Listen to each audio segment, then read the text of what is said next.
Good morning, sports fans. We're here at the Crosscut Mountain Sports Center. Beautiful snowy morning today. Snowed about 4 to 6 inches since maybe 6:30 this morning, and more is coming down. So bear with us as the weather is pretty inclement. But we're gonna have a great live stream for you today. Really good coverage. It's gonna be awesome. Um, this is the 20K mass start freestyle race. So they're going to do 5 laps of a 5K course. The course is pretty hard here. There's a lot of climbing. There's one big climb right off the bat. They come quite all the way back down to the stadium, and they climb all the way back up again. Then there's another fairly long technical downhill towards the finish. Then they're going to drop down below the stadium and back to the start finish area with a lap through and go out on another course. We are just a few minutes from start, so people you want to watch in that first row there, we have Sydney Palmer Ledger, number 1, Tilda Bangman, number 2, Hannah Abrahamson, number 3, Erica Lavin, number 4. She's my pick, I think, for this race. She's been very, very dominant this season. Then we have Astrid Stav, Astrid Lund, Erin Bianco, and then the Selma Anderson, Renee Anderson, and the rest of the field. There is Sydney Palmer Ledger looking ready to go. I think we're about 2 minutes from the start. The yellow bib you see on the left hand is the college leader bib, so that's the RMISA leader. That is Erica Lavin there. She has had a extremely dominant season this season so far.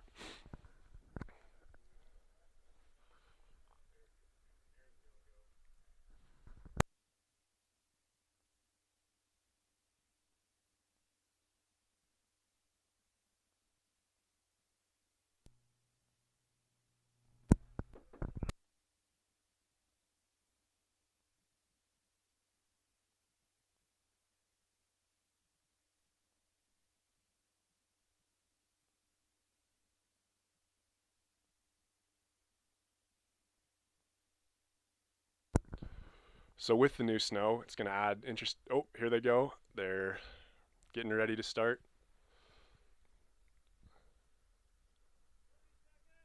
Okay, 30 seconds to start. Everyone's going to get ready here, and off they go. This is the 20K mass start, women's SuperTour, and RMISA race for this season.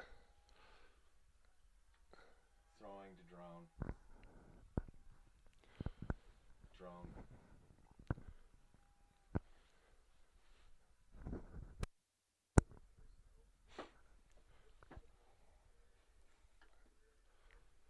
Okay, now they're off around. This is going to be the first big hill, so we'll expect them to stay together for at least a little while here.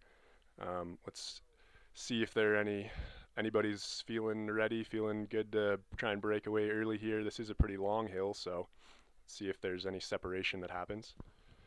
You can see the yellow bib of the RMISA leader, Erica Lavin, on the left there going towards the front. Now, with the new snow, they groomed pretty recently, maybe 30 minutes to an hour ago. It's always tough when it snows after they groom. After they groom the night before the race, it's always tough when it snows like this to kind of decide, do you leave the snow on top of the hard pack, or do you go and groom again? They opted to groom again, so that's going to soften up the tracks quite a bit. I think that'll impact the race. You can kind of see even right now the ski tracks there. That's the fresh snow, the soft snow. So this is the top of the first big hill. Got a little bit of separation there. Looks like Erica Lavin and Sydney Palmer Ledger in third. Couldn't quite see who was in first.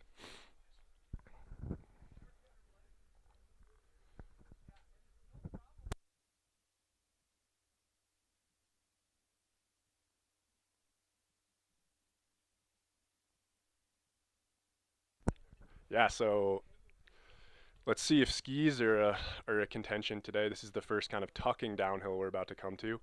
The new rules with the non-fluoro waxes are create interesting dynamic for sure, because the all the knowledge that's been built up by these coaches over the past 10, 20 years kind of gets challenged, because now the waxes that they've been used to for such a long time are no longer allowed to be used. So sometimes you can get kind of interesting results on skis.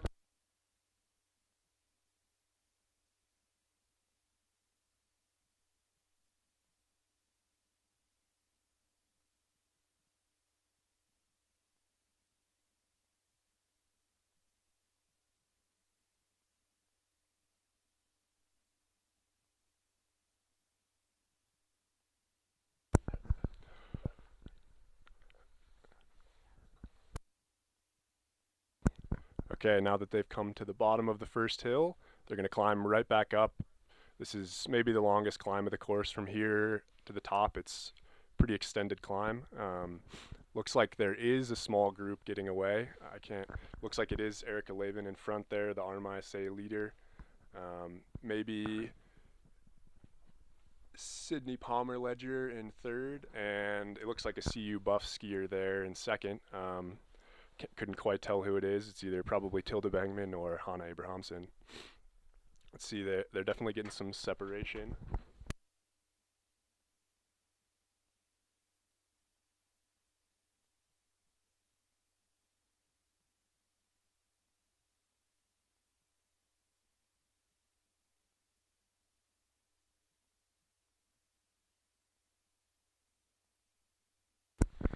Hey Noel, thanks so much. You might hear some chatter in the background. We are doing like our control center along with Noel. We do have folks in here observing the leaders as they come through.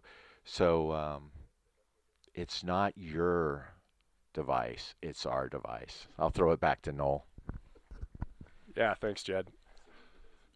But this is a great live stream. We're amazing coverage so far, so bear with us with a little bit of the audio, but it's amazing to see these skiers the whole race, and it's going to be probably about an hour and 10-minute race with the snow. It's going to be a little slower maybe than the U.S. Nationals races or some of those low elevation races. We are right about 6,100 feet or 1,800 meters, so that's definitely going to come into play. Some of these American skiers who have had a lot more time up at elevation, maybe are a little better equipped for this type of racing. But it seems like the two Euros in the front with Sydney Palmer Ledger in third, they're not struggling at all. So let's see if they can stay up there. And Sydney Palmer Ledger definitely no stranger to elevation, so it's definitely going to be an interesting race.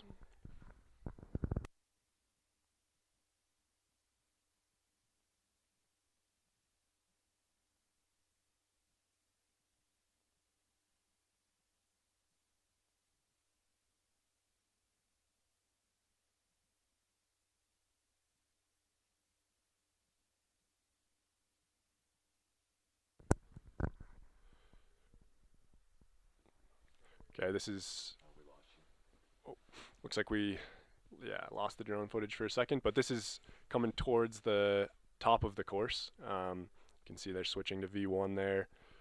It's a pretty long climb. Looks to be fairly soft as well, which definitely is going to play into the course and play into this race.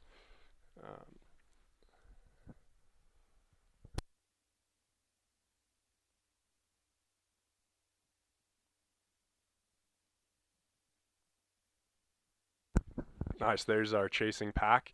Looks like a group of three, another maybe DU or Utah skier there. Then looks like a pretty solid group.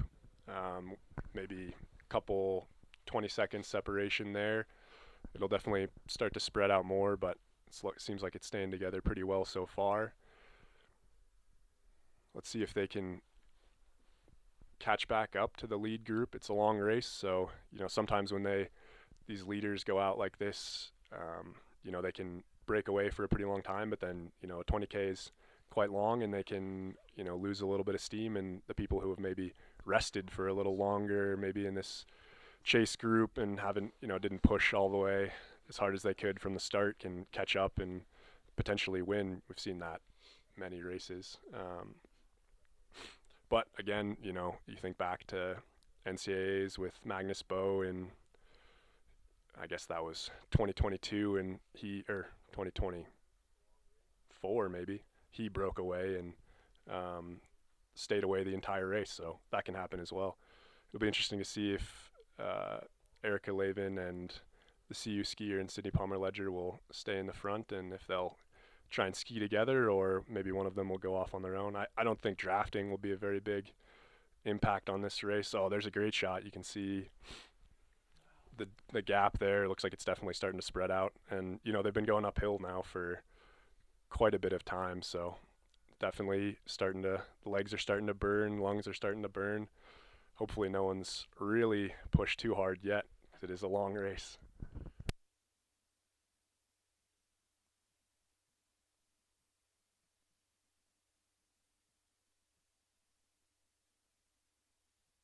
Okay, just in, we have about 25-second split from the leaders to the chase group.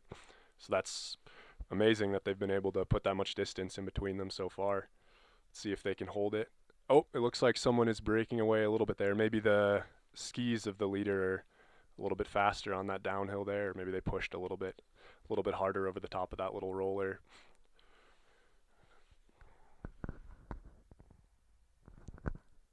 Let's see if we can see any differences here in skis. Wow, the third skier in that chase group definitely has got some great skis.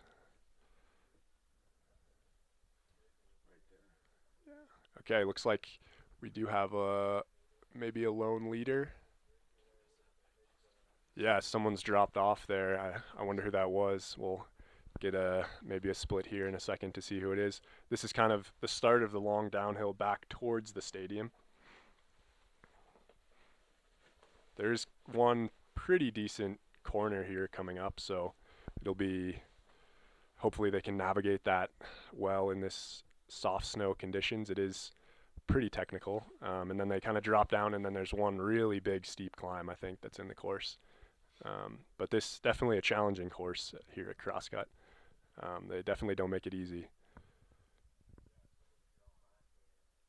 Yep, there you go. No crashes there.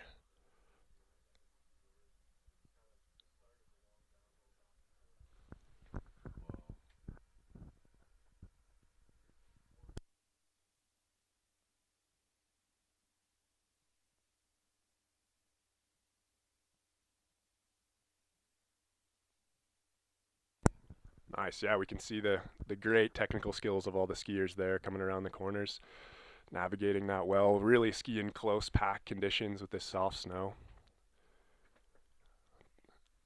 There don't seem to be any massive ski differences, so hopefully that doesn't play a huge factor, or maybe it will. We'll have to wait later in the race. Now you should expect when they come back through the stadium, maybe we'll get a couple shots of it. A race like this is long enough where a lot of these skiers will be feeding. That means they'll be taking on some sports drink, or these days high carb drink mix is pretty common. They'll, you know, can't really carry it, so their coaches will be out there handing them bottles, and they'll try and drink that down as quickly as possible and then get back to skiing. Hopefully they've practiced doing that, or else you get a little bit of GI upset sometimes if you don't practice that with these high carb drink mixes. You know, some people are thinking 100 grams of carbs an hour, so for this race, think about trying to get that down. It'd be pretty challenging. You can see now the two leaders. This is a very steep hill. You can see that V1 there from the third skier. Erica Lavin still seems to be in front. She's had a great season so far. I think looking back at her results, she's been very dominant on the college circuit. I think she had a great U.S. Nationals as well, coming in first, I believe.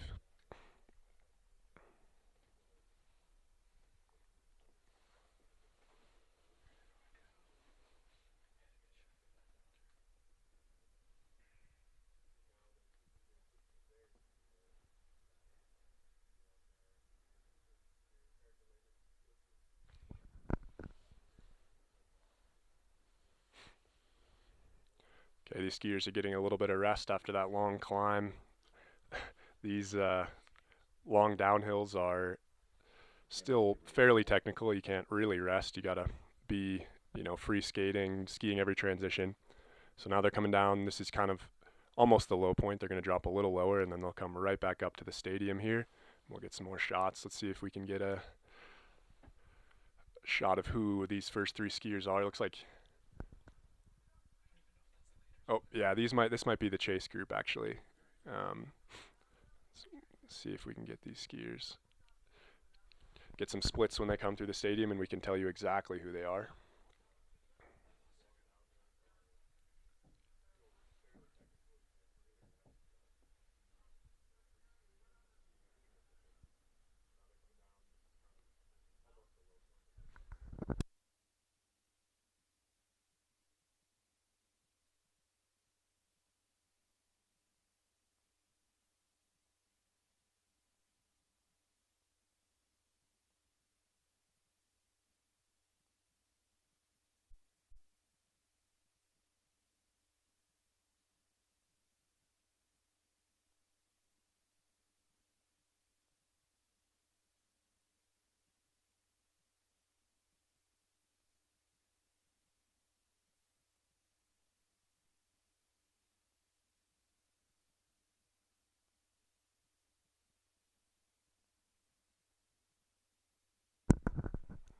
So this is kind of the low point of the course here. They're going to come right back up to the stadium and then go back out for lap number 2. You can see it's Erica Lavin, and hard to tell who that second skier is. Seems like it's Sydney Palmer Ledger based off the way she skis, but let's see once they come back through the stadium. So that means the CU skier has dropped off. Here we go. We're going to get a little bit better shot from the camera on the ground. It is Erica Lavin and Sydney Palmer Ledger, and that appears to be Tilda Bangman in third. Cameron, stand by, getting ready to come through for camera run. Yep, that is Tilda. So they are well on their way to their second lap. And let's see if we can get a good view of who the chasers are. Definitely.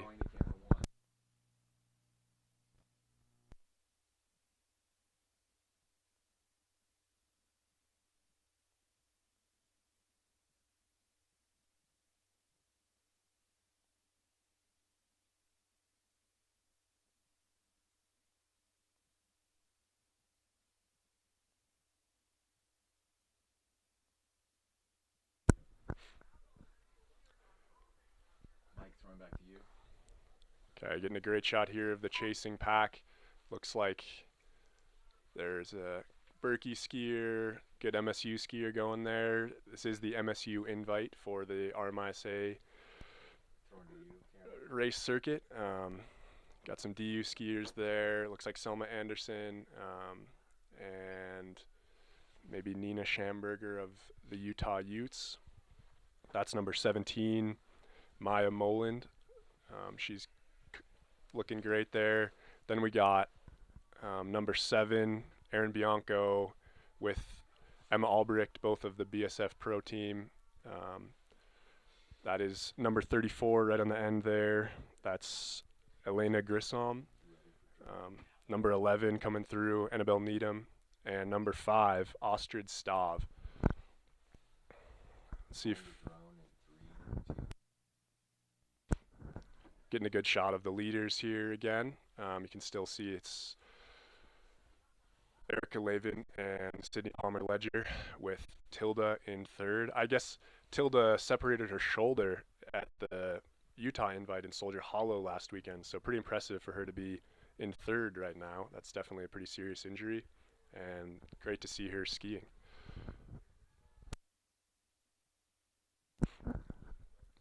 So with this mixed field that we have, the SuperTour and the college racers for the MSU invite, these skiers are competing for the MSU Invite title. So that's going to be men and women combined. It's the top 3 skiers from each school.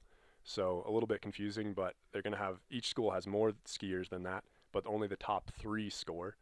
And then because they're mixed in with the SuperTour racers, it gets even more confusing, but they're going to be scored based off of their overall place. Those scores are added up with the Alpine event. The Alpine event is going to be here at Bridger Bowl. And yeah, they add up all the scores, and then the school with the highest total is the winner of the MSU Invite. Those results are often highly contested.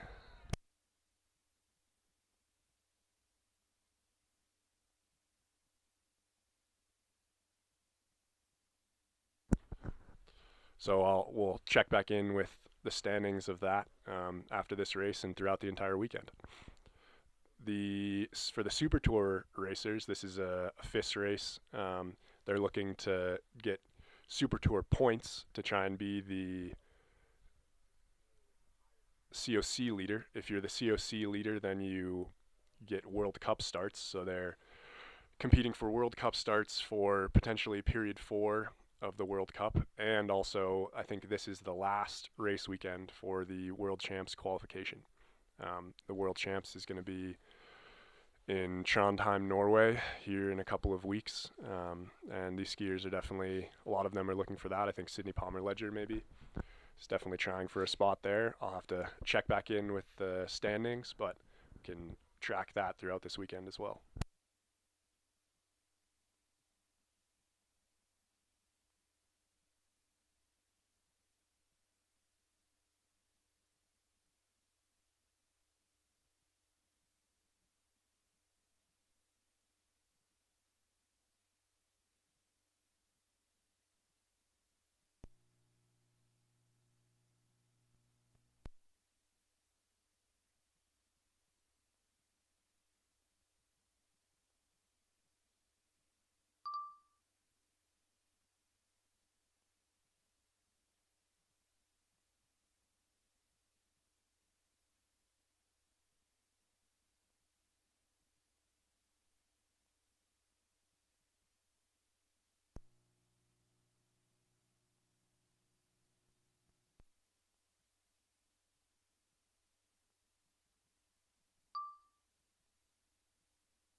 They're looking great skiing there. Definitely very good technique on show there from both skiers. You can definitely tell they're not pushing it too hard, just really focusing on the glide, making sure they're staying within themselves for this very long race. So I've pulled up the Super Tour standings here. We have Erica Lavin actually in first, and then Marielle Polis in second, both not U.S. citizens, therefore not eligible for the COC standing. We have Kate Oldham is actually the leader currently, which is I haven't seen Kate Oldham, but she's definitely in there. I assume in the chasing pack. Emma Albrecht of the BSF Pro team in fourth in the Super Tour standings, and Tilda Bangman in seventh. So those skiers are definitely contending for that, looking for those World Cup starts. So that's a story to watch in the chasing pack, those skiers, to see who can get the highest points and chase after that COC spot. For World Championship standings, battery level is low. Aircraft will return to the home point in 10 seconds. Kate Oldham also in second, Kendall Kramer in first for the World Champ standings, and then Nina Seaman in third, and Lauren Jortberg in fourth. Kendall is not racing here. She's at the World Cup this weekend. I think they maybe were 8th in the relay this morning, the U.S. team. Kendall Kramer, Luke Jagger, and a couple other people. You can see they're These two leaders, Sydney Palmer-Ledger and Erica Lavin, climbing up this very long hill towards the top of the course.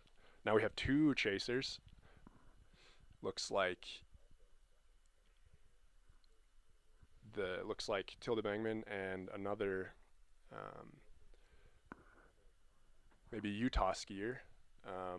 Hard to tell from here who it is, but I'm sure we'll hear soon. Number 15, that is a University of Utah skier, so that's going to be a battle trying to get those RMISA points, trying to win the meet for their teams. Number 15 is Selma Nevin from Norway, University of Utah. Okay, the drone is going to cut away to recharge. We'll keep you updated on the race, but we're going to take away from the drone for a second.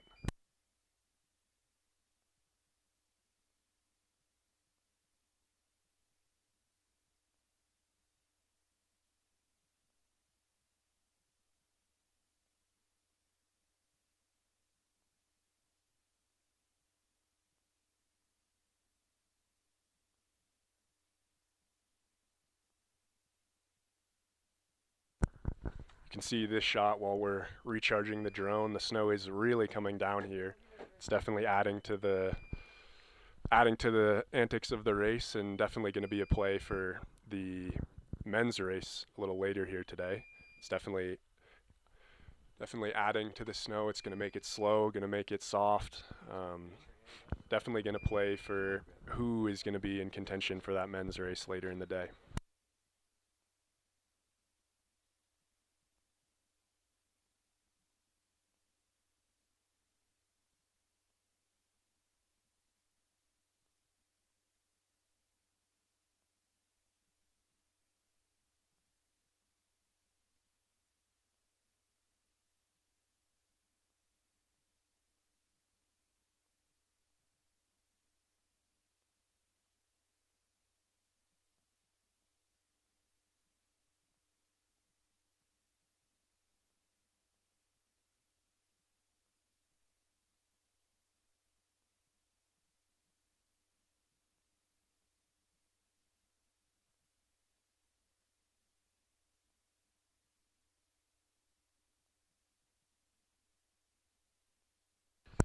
Great shot there of the supporters for the MSU team. This is the MSU invite, so go Cats.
So checking in on the standings of the Montana State Invitational RMISA race. This is the first race of the invite, so these will be the results to kind of set the precedent for this invite. The This is the first race. The men's 20K is followed closely after this one today. Then, not tomorrow, but Sunday, the women's 7.5K classic race will happen. That'll be an individual race. Then the men's 7.5K classic. That will be individual as well. Then February 3rd will be the women's and men's giant slalom. That'll be at Bridger Bowl. And February 4th will be the women's slalom and men's slalom, also at Bridger Bowl. Getting a good shot of the leaders again here. Thanks for bearing with us while we charge the drone. Looks like Erica Lavin's still in first with Sydney Palmer-Ledger. Looks like they're skiing well together. No one's trying to really push the pace too much and break away. I think that's pretty smart for a day like today. The snow is definitely still coming down quite hard, and it's pretty windy, so I think staying warm, staying within yourself and not pushing too hard is definitely the right call. Let's see, this is the end of their second lap, so that means they have 2 more. So let's see if they're really going to start to push it here. I would expect on their final lap we'll see some fireworks, but looks like they're just skiing together, doing a great job, making it look easy, and yeah, doing a great race so far.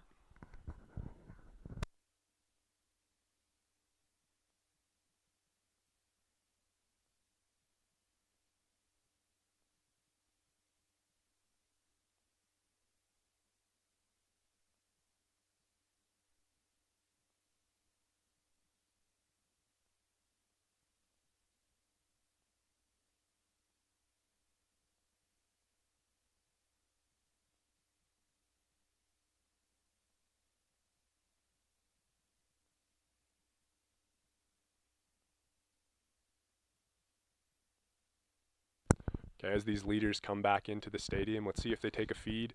This is typically when you would do that. Oh, maybe this is it. Or maybe Erica Lavin's tired of leading and wants Sydney. Oh yeah, definitely wants Sydney to take the lead. Let's see if she does. Yep, yeah, that's good sportsmanship on Sydney's side. It's pretty fair to trade off and make sure one person isn't doing all the work. You can see the chasing group there coming back through. We'd expect that's where the SuperTour COC competition will be between Kate Oldham, Emma Albrick, and some other great skiers.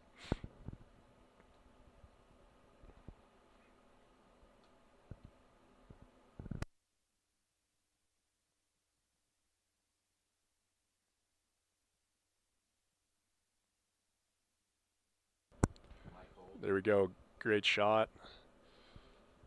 See those flat skis, straight up and down poles, really balanced over each ski, just great skiing right there. Definitely putting on a clinic for the rest of the field. I think that gap still around 30 seconds, maybe a little bit larger. See if they take a feed in the stadium. Get a good view of our second group here. Still Tilda Bongman and the Utah skier Selma Nevin. That's going to be a battle to watch. They're definitely, CU and Utah have bit of a rivalry, so they're definitely going to be fighting each other on that one. Yeah. Then we have number 13 in fourth. That is Nina Schamberger, also a Utah skier. Yep, they're the leaders taking some feeds, getting that drink on board.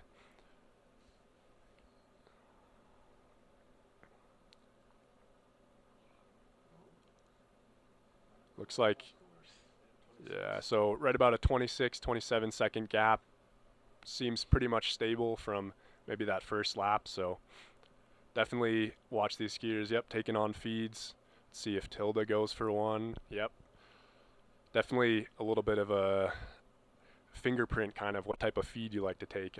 I've heard people, Red Bull, Gatorade, Red Bull, Coke, Morton, maybe even some bicarb Morton bowls in there.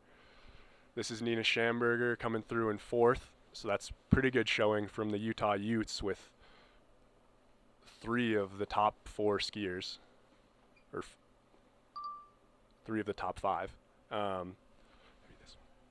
Get a good view of the chasing group there. I think this is maybe the third or fourth group on the course. That's Aaron Bianco, Emma Albrecht, Ostrid Stav maybe, and some other college skiers there. That's going to definitely be a battle for the COC. Have MSU Bobcat skier there and Celine Meyer. Another MSU Bobcat skier looking great, Morgan Richter. And then number 11, that is Okay, Mike. Annabelle Needham of APU. Back to one. Okay. Start finish. Get another good view of this group here. Definitely challenging conditions out there today. That Bobcat skier, number 18.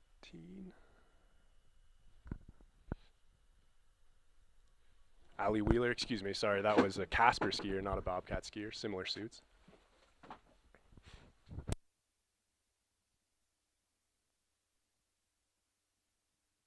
Great race from Allie Wheeler. Number 21 again, Morgan Richter. Round 3, 2. Gonna get a good view of the leaders again here. Seems like Erica Lavin back in front, not afraid to take the lead and do the brunt of the work. Let's see if she forces Sydney Palmer Ledger to get back in the front.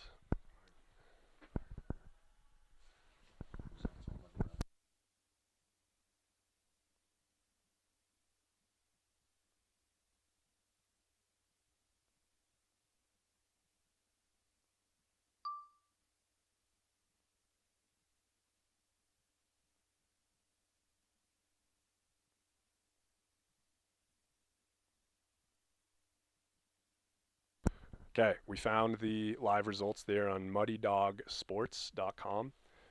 We have the splits from the second lap there.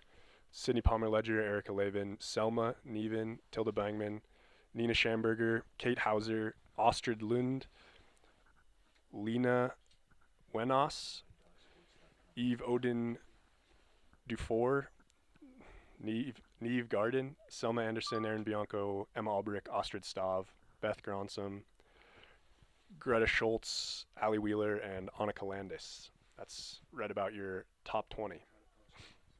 Definitely some pretty big gaps forming out there. It is very challenging conditions today. Let's see if the leaders stay together and how this race shakes out on this third and penultimate lap.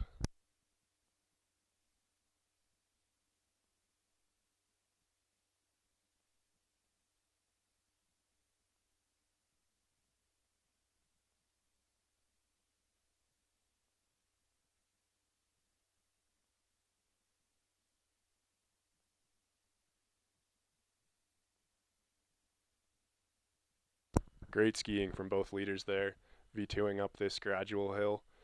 Definitely making it look easy, doing a great job.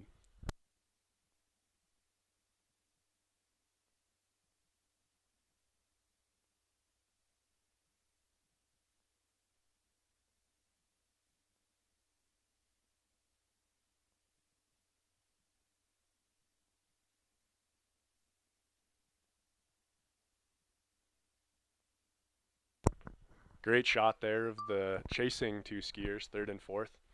That is Tilda Bongman and Selma Nevin doing a great job. Seems like the gap is pretty stable. And then the fifth skier, Nina Schamberger, maybe closing a little bit of a gap there. Let's see if she can catch up. Definitely noticeable, maybe a speed difference between the top two skiers and those chasers. The top two skiers were V2ing there, where the chasers seem to be V1ing. Just a little bit of a speed difference. Then we have our chase group from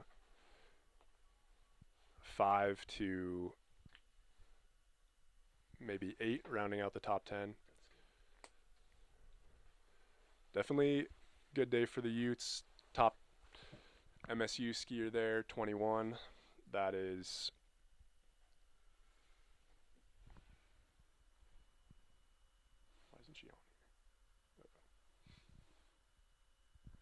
Morgan Richter of MSU.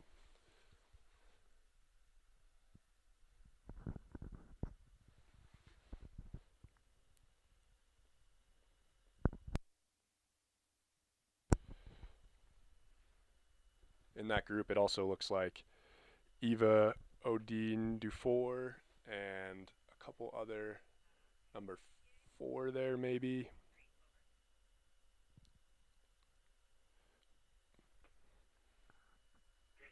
Number 1.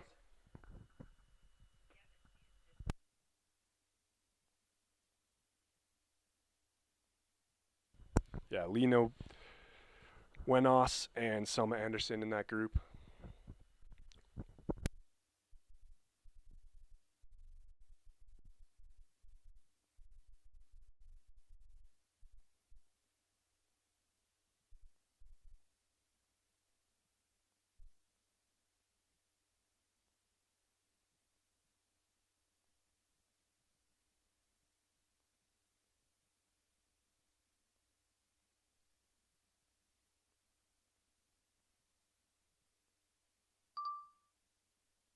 Maybe a little bit of separation there in this group between the top 3 Utah,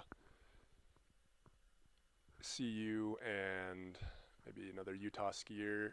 But looks like they're clawing it back here, trying to keep the group together. This is that long uphill, that long working section all the way to the top of the course.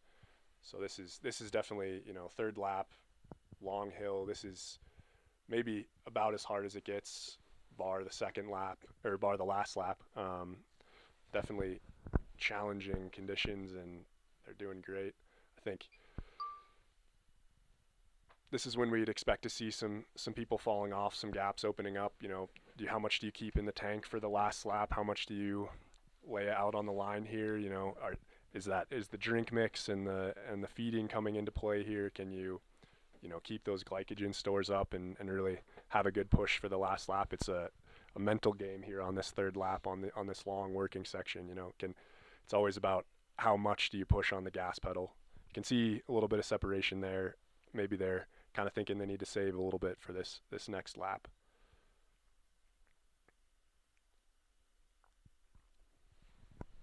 I think that is Selma Anderson, the DU skier there, just getting passed by Morgan Richter of MSU.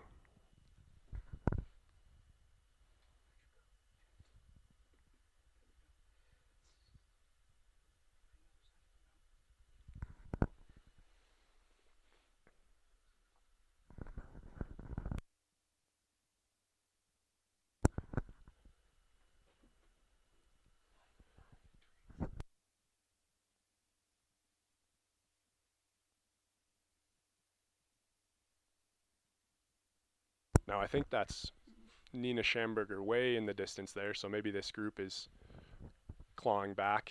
They're clawing it all the way back, like I said, you know, having a little bit more energy in the tank for these third and fourth laps.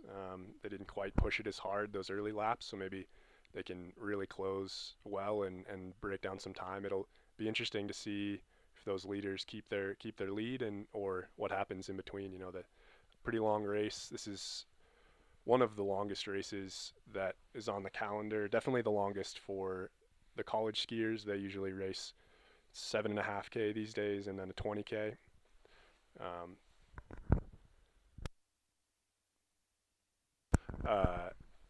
Yeah, we're looking at the live chat here, and if you guys have any questions, you can pop them in the chat. We'll try and answer. Try and be as insightful as possible.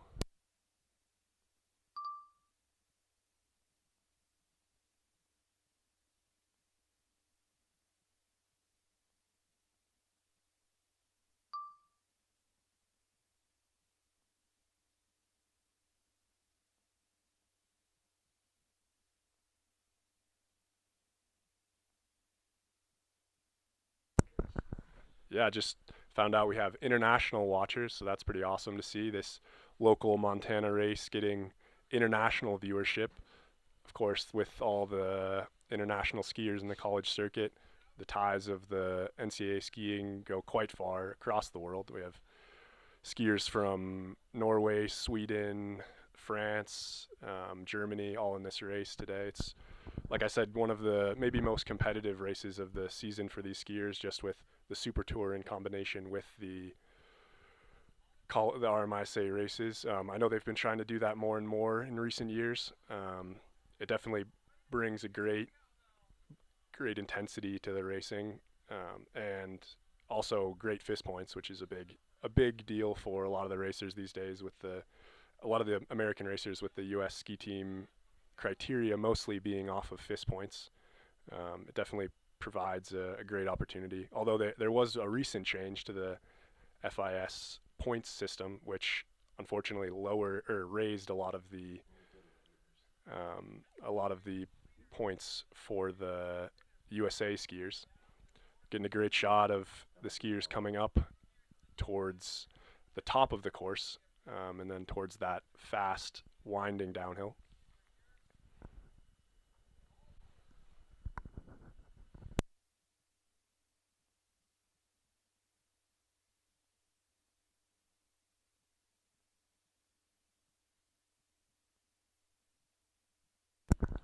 Gonna get a great shot of the leaders here.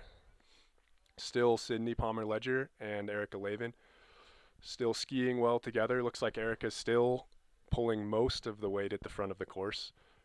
So we'll see how that plays out towards the end, see if it'll be a sprint finish or if she'll try and break away on this fourth lap.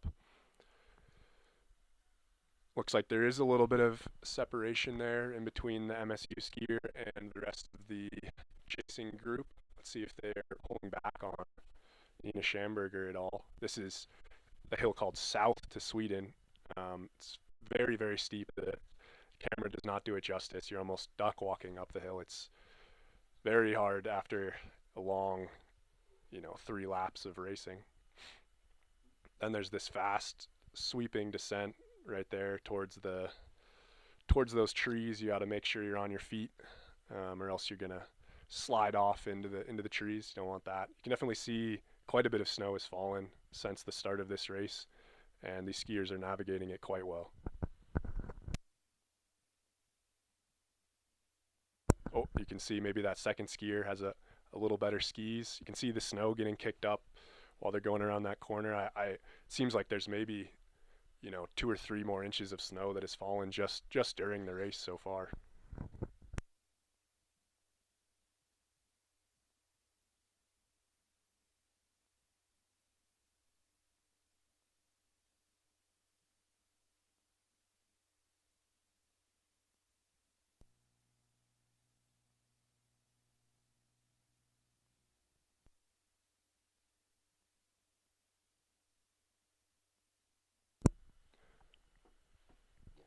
We have our leaders lapping through.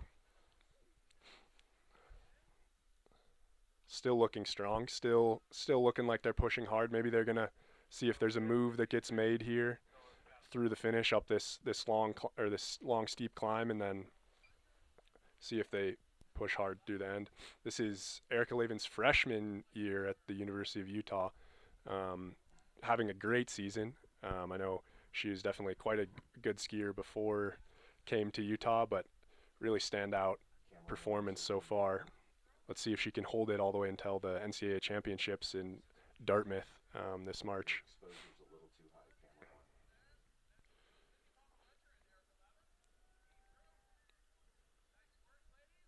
Getting another feed there, taking on some carbs, getting ready for this last lap. They have maybe another 10 or 15 minutes going towards this race, and that's definitely going to be the hardest 10 or 15 minutes. You can see they almost stopped there. These just showing how slow and challenging these conditions really are. As soon as you let off the gas, you just come right to a halt. This wind-blown snow up at Crosscut, definitely it's this kind of almost sandpapery snow once it gets really wind-blown like it is today. Here's Nina Schamberger coming up. She's in 5th place. Let's see if the chasing group has closed any time on her. Looks like they did a little bit. Still looking good, skiing well. There's our chasing group, hopefully our MSU skier. Number 23, my mistake. I thought it was 21. Number 23 is Katie Hauser. See if she can have a good last lap and maybe break away from this chasing group. This group number 3. She's definitely been sitting at the back, so maybe she's been saving some energy, getting ready to put in a great effort. We have a Utah skier, then a CU skier, then a DU skier, and then another Utah skier, it seems like. We'll get the live updates once they come across and lap for their 4th and final time. Expect to see some fireworks on this last lap.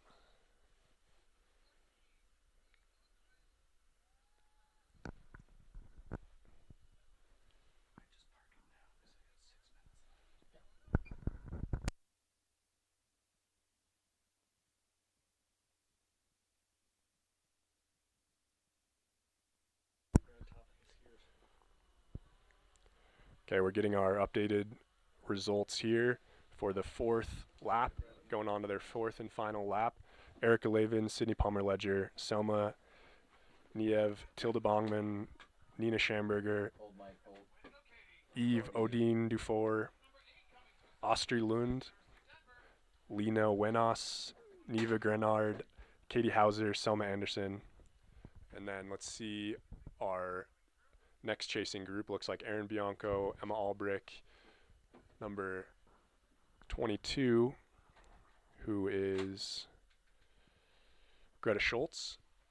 They're still looking good. Seems like Erin Bianco has really been doing a lot of the work in this group. She came through in the front last lap. Now she's coming through in the front again this one. There are two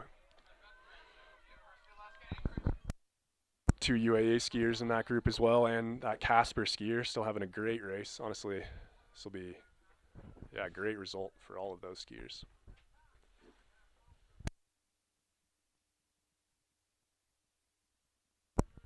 Looks like a little mix up there with Celine Meyer and number 3 Hannah Abrahamson.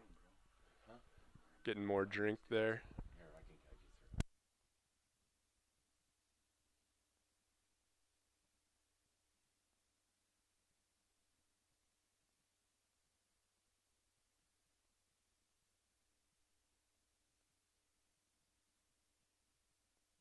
So you want to keep your eyes out for the top 3 college skiers of each school.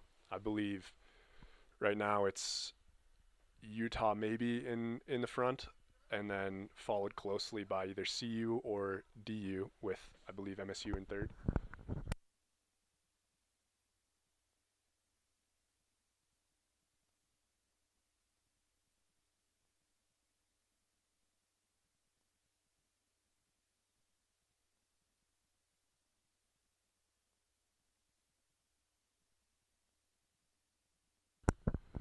Couple more UAA skiers coming through there, and then another MSU skier. That is number 21. My mistake from before. That's 21 Morgan Richter. Sorry about that. There is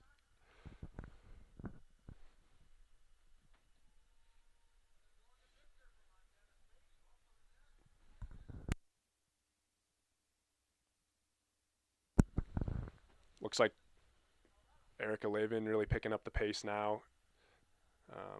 Kind of looping around, working their way to this next really long climb up to the top of the course. This is definitely when, it's kind of all gas here. You got to really, there's still maybe 3K left, a lot of climbing. You want to go hard, but not so hard that you're going to not make it to the finish. But, this is really where, the best skier is going to stand out and make the difference here. You can even see maybe a little bit of a difference there. Erica Lavin V2ing while Sydney Palmer-Ledger is V1ing over that climb. Let's see if Sydney Palmer-Ledger can hold on, doing a little bit of double pull there, maybe trying to save the legs. A little bit of a downhill here, and then straight up long climb all the way to the top of the course. You can see those other skiers. You can really see how big the gaps are out there today. Really challenging conditions. like I said, still can't quite see it on the live stream, but snowing very heavily. It's pretty cold, right around 20 degrees, and at pretty high elevation, like I said, 6,100 feet, 1,800 meters, higher than a lot of these skiers are used to, so very challenging.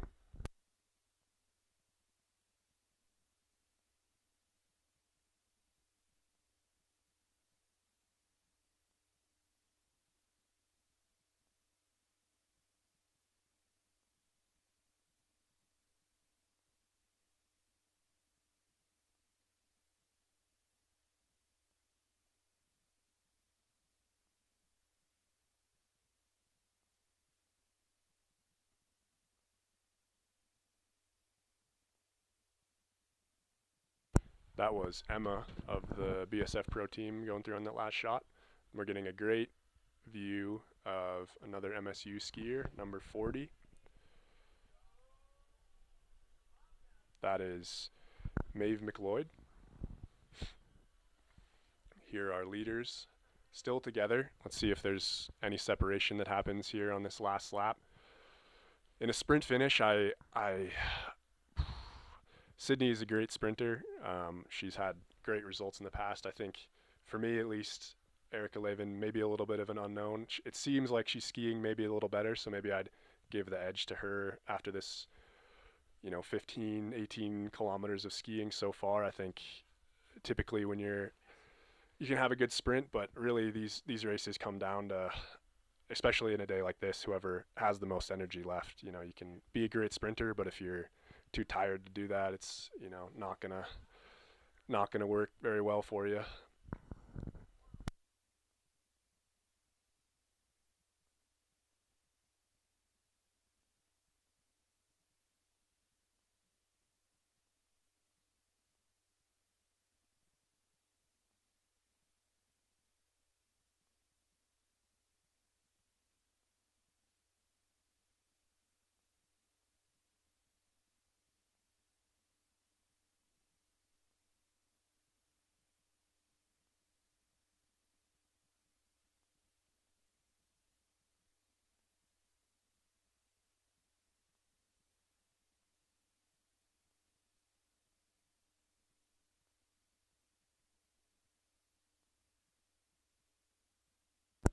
We are about 55 minutes into this race so far, so this is looking like it's going to be fairly fast. It's close to my predicted time of hour and 10, so I bet there'll be 5-8 minutes of racing left. This is kind of the top of the course. There's going to be a couple more downhills here, and then that steep south to Sweden climb. I'm sure I think that'll maybe be the decisive climb in this race, if Erica Lavin wants to make that happen there, or maybe if Sydney wants to really push hard and try and drop her there as well. I think Sydney will be hoping it comes down to a sprint finish. I think she is quite strong in that, but we'll see how this goes. Definitely exciting racing here at Crosscut Mountain Sports.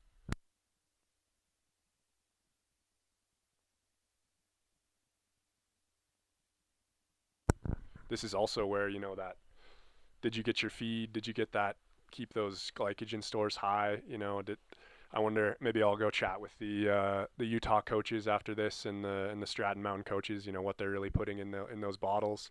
If it's some interesting mix of Coke, Red Bull, and Morton. Yeah. Both skiers navigating that corner quite well.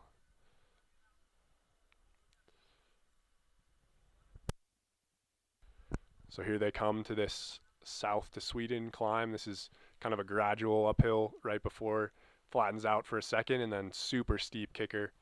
Let's see if there's a move that happens here. Looks like a little bit of a difference in cadence there, but still hanging together.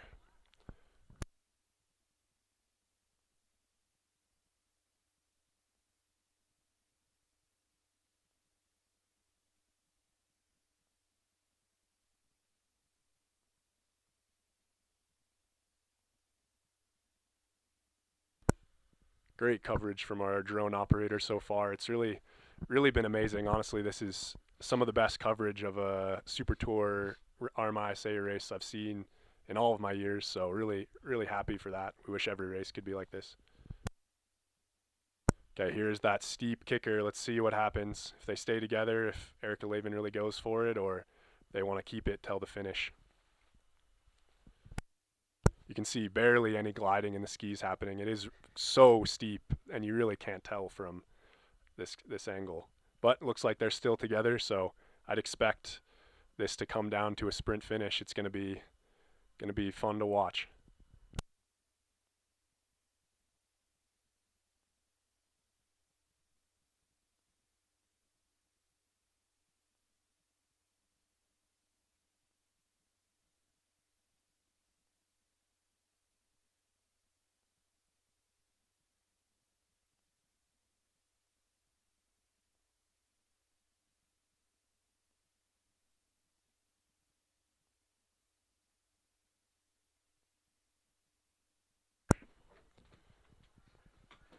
This is that bottom of almost the bottom of the course. They're going to come around here, one more downhill, then they're going to make another 180 down towards this bridge at the bottom of the course, and then it's work all the way from there to the finish line. So it's going to be exciting. Hopefully we can. I really don't know who's going to take this. It's going to be fun to watch. We can't forget about the RMISA MSU invite results as well. It's going to definitely pay attention to those later finishers, the top 3 from each school scoring points there. So make sure you pay attention, and we'll keep you updated with those results as well. It's going to be a tight battle between all the schools in this first of the 4 events of the MSU invite. I'm sure we have some Alpiners out there watching, cheering for their teammates, hoping it'll be a little easier on them for that slalom race, so they don't have to worry about if they ski out.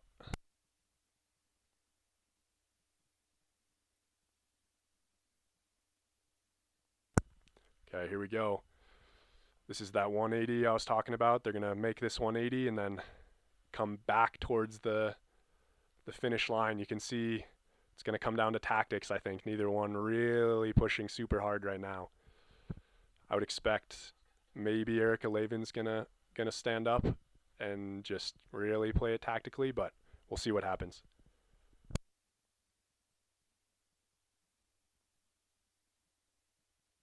Okay, just about half a kilometer left here. Coming close to the finish. Really exciting stuff. Sydney Palmer Ledger really looking like she's, taking all the rest she can get here, getting ready for a good sprint. Okay, this is their final uphill. They're coming. You can see the finish right through the trees there. Looks like Sydney's going to go for the pass. Okay, it's really coming down to it. Can she make it around? Oh, I think the snow is playing a factor. It's hard to get out of that line there and really pick up the pace. Looks like Erica Lavin picking up the pace as well. Is she going to be able to gap her? Maybe once it gets wide again in the finishing straight, is Sydney going to be able to come back? It looks like Erica might run away with it here. Wow, such amazing skiing up that last climb. Coming into the finish. There we go. We get a good shot of their separation. Such great skiing after 20 kilometers. Yeah, there you go. You get a good shot of how much it truly did snow during this race. Definitely super challenging conditions. And great work to both of these skiers, really putting on a clinic, honestly, for how challenging this race course is. I can attest to they made it look really easy. It's definitely not that easy. But Erica Lavin expanding her lead, and Sydney Palmer Ledger getting pretty much maximum points that she can get for that SuperTour COC spot. Now let's see if we can pay attention to the rest of the finishers coming through. I'm sure Erica Lavin's boyfriend, Joe Davies, is hoping he can put on a similar performance, kind of a power couple there at the University of Utah. Here is Tilda Bongman coming in for the finish. Amazing skiing after dislocating her shoulder last week at the Utah Invite in Soldier Hollow. Really big step up. I think, from where I've seen her in the past. You know, I think she switched from MSU to CU this year, which is a little controversy, but I think maybe the right move for her if she's having great results like this. Then here is the fourth Utah skier. That is Nina Schamberger. Oh, is it?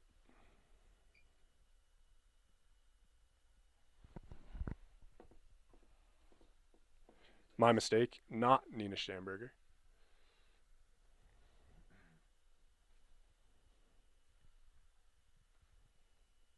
That is number 15, Selma Nevin. Great results from her this year. So if you're counting, that's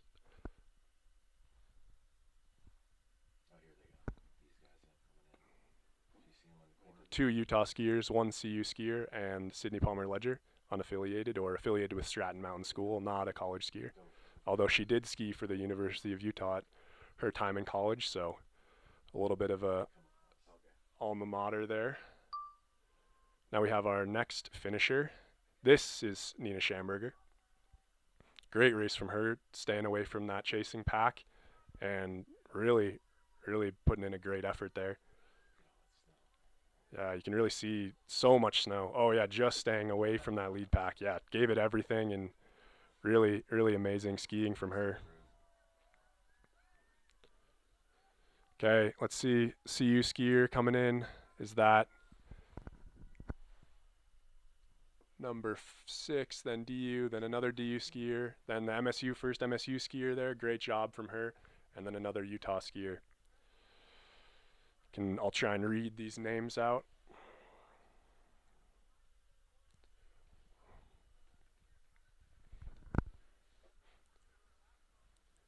So far, it seems like Utah with an overwhelming lead in the women's 20K mass start. Let's see how that shakes down for the men's race. It's to come shortly.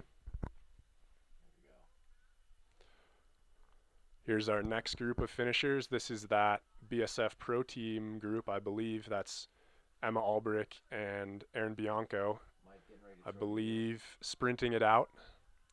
Yep, looks like Emma's going to maybe edge out Erin Bianco there. Great racing from them.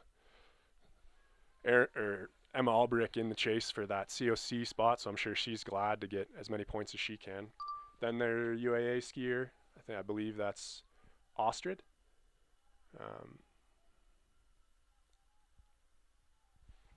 Then another UAA skier. So great racing from UAA today.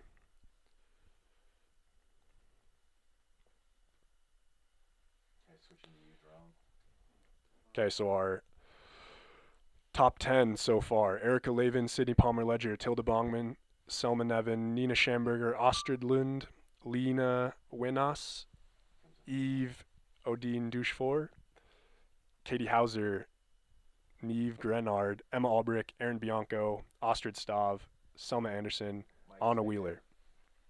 Anna Wheeler of Casper Nordic Center. Amazing result from her. This is Selma Anderson crossing the line. Oh, my mistake, not Selma Anderson. That is,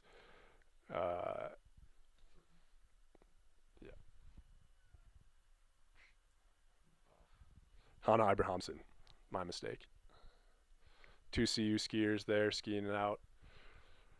Racing really well. That is Annika Landis coming in, number 24, skiing for the Enjoy Winter Pro team. Or factory team.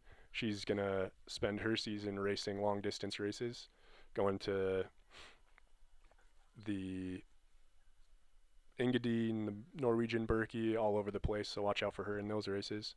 That was Celine Meyer, just finishing from the University of Utah. Here's another Bobcat skier with a great race coming across the line. Let's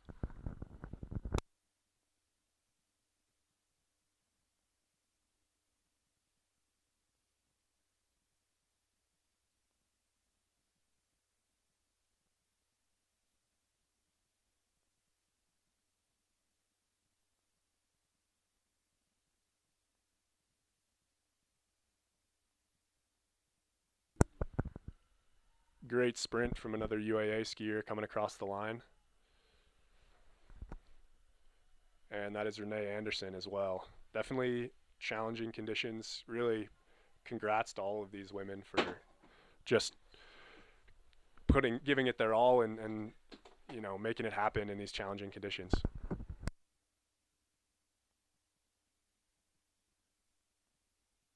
We haven't quite seen any Diggins level collapses so far, but maybe we're still on the lookout for that. I think we maybe had one from Nina Schamberger. I'd give it maybe a 6 out of 10. Another CU skier coming across the line.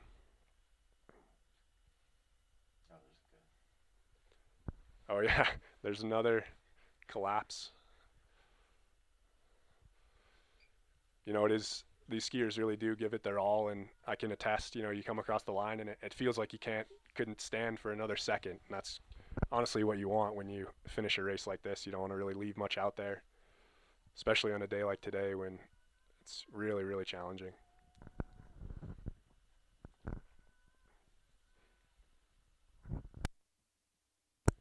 UAF skier here, coming across the line. Teammates with Kendall Kramer, who's had a great season this year. She was part of the relay today, this morning in the World Cup, and she's at the Utah Invite, had a great race, had a great U.S. Nationals. She's definitely one to watch.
Okay, I'm here with Sydney Palmer Ledger. Can you give me a rundown of what happened out there? How was the race? How'd it feel? It was a really hard course. Erica and I just kind of worked the whole time. We would switch off like halfway through the course, and then the last lap she kind of took the reins, and into the last little section she got me. But I kind of just went into it kind of trying to pace it super well, and trying to just feel good skiing again after Alaska. Nice, yeah. We were stoked to watch you out there. It looked like a fun race. What's next for you these coming weeks? I am heading to U23s in Italy on Monday, and then racing Falun after that for World Cups. Okay, we'll be watching. What discipline are those races? I'm racing distance for World Cup and then racing everything for U23s. So there's a classic sprint, a skate, and then 2 skate races. I can't remember the distance for those. Okay, fun. Yeah. Well, thanks for coming in and giving us an interview, and we wish you luck for the rest of the weekend and in your races for the next coming weeks. Thank you.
Okay, we are going to sign off for a little while. It's about 15 minutes till the start of the men's race.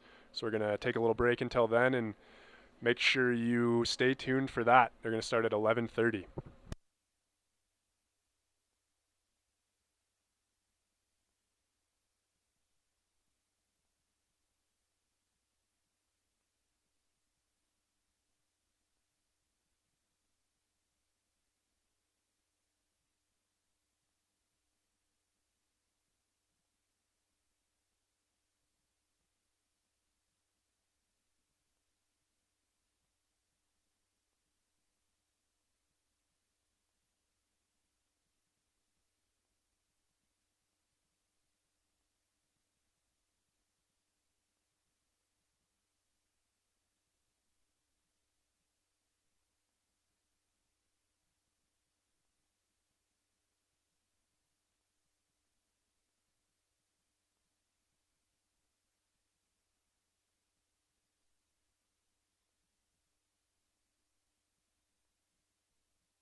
Okay, we are 3 minutes to start of the men's 20K freestyle MSU Invitational race. These guys are getting ready, lining up, getting the snow out of their boots, trying to stay warm. The big contenders today, that guy right there, Andreas Kirking with the RMISA leader bib. He's had a great season, senior year. Senior year, doing great. He's, amazing skier. So let's see if he can cap off today and his last season as the king of NCAA. Then we got, Joe Davies, number 1. He's also really, really big contender. He's had some great World Cup results this season, a couple top 20s in period 1. Johnny Hagenbuch next to him on the left. Also a great skier. He was on the World Cup earlier. Brian Bushy, number 105, another great contender. He's had a great college season. All these guys are really, it's going to be a great race. Let's see how the deep snow and the wind really impacts these guys and the results. Then we got Braden Becker right there, 106. Also a great skier, Craftsbury Outdoor Team. Michael Earnhardt was on the World Cup earlier this season. Peter Walter, 110 behind him. Then the DU skier, 104. That is Florian Knopp, also a great skier out of DU. 1 minute to start. These guys are going to get ready to go. Again, this is the 20K freestyle mass start for the MSU Invitational. It is also a SuperTour race. They're doing same thing as the women, 4 laps of the 5K here at Crosscut Mountain Sports. It's about 20 degrees, heavily snowing, pretty high elevation. See how these men go across this course, how they deal with these challenges, and hopefully get some good racing. We'd expect this race probably to stay together a little more than the women's race.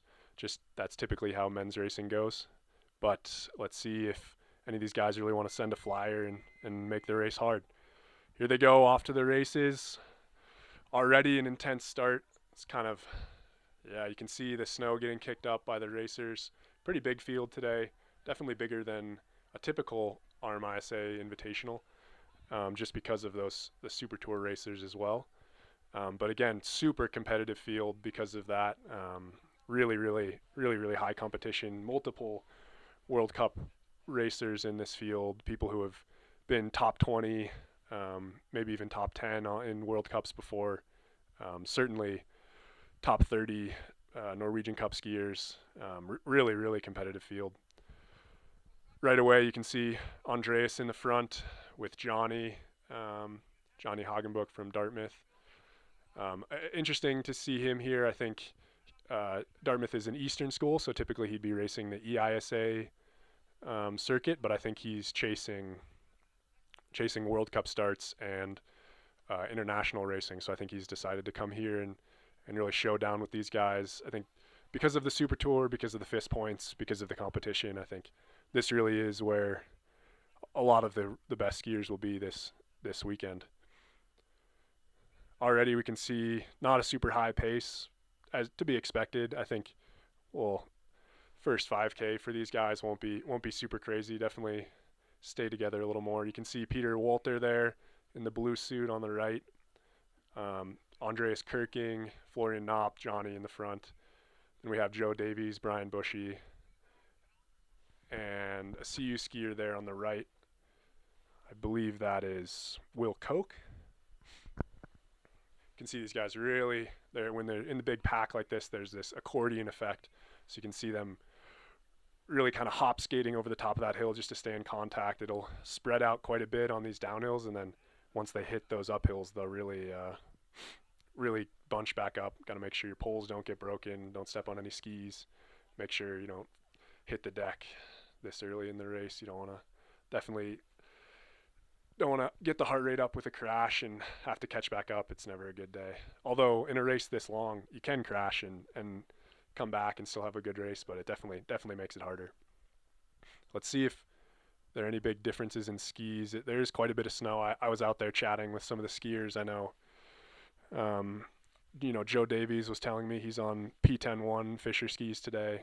That's new snow grind. They're typically quite good in these conditions, so let's see if that's a factor here.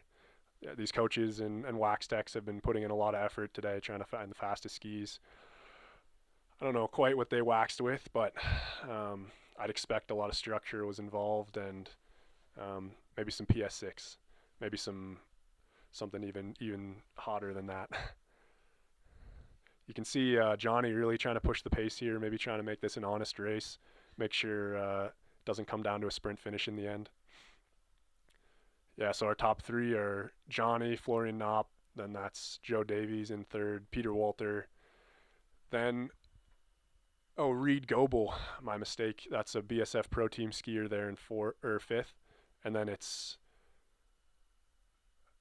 APU skier Garrett Butts, then Brian Bushy, then Andreas right at the bottom of the frame there, Andreas Kirking, followed by Graham Houtsma and Elijah Weening, 115.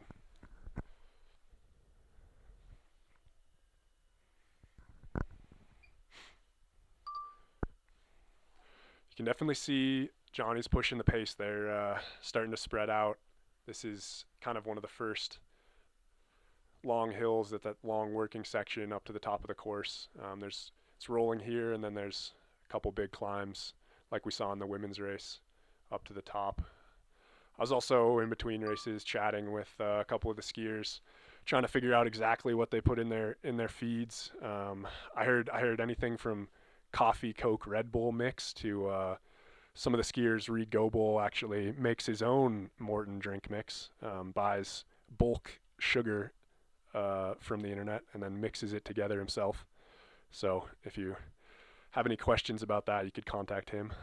You can see pace maybe slowed down a little bit, maybe that accordion effect. Johnny seems like he doesn't want to be in the lead anymore, pulling off, but definitely spreading out, not a pedestrian pace by any means.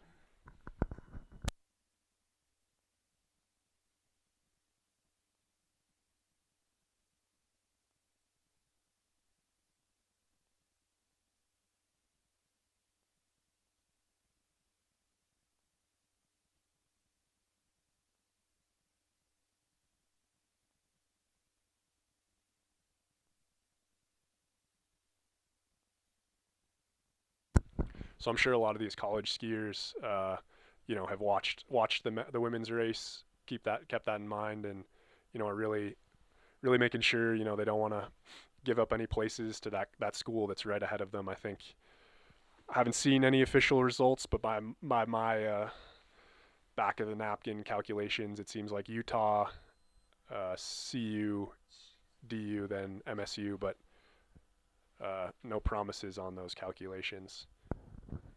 So all these college skiers are definitely going to want to focus on that, make sure they stick with that skier that's ahead of them, that college skier, make sure they can try and beat them and get those maximum points for their team.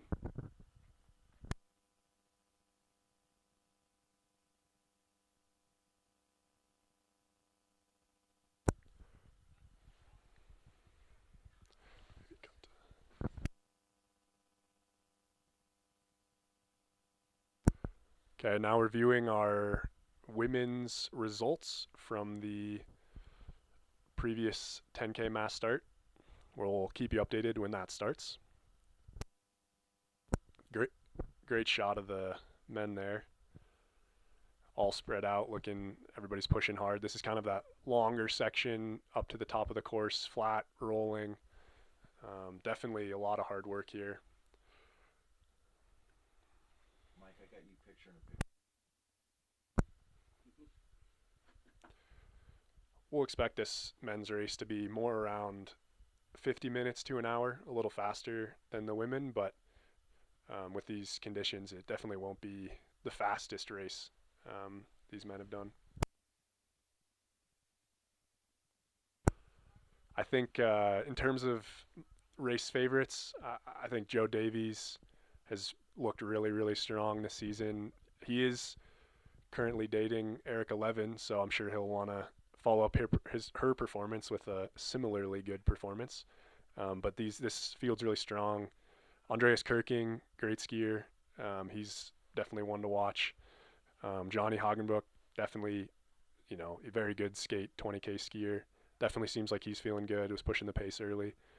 Hard to say. Maybe my dark horse pick is Brian Bushy. I think he's still in there. The Brian Sersky Bushy. So keep a lookout for him.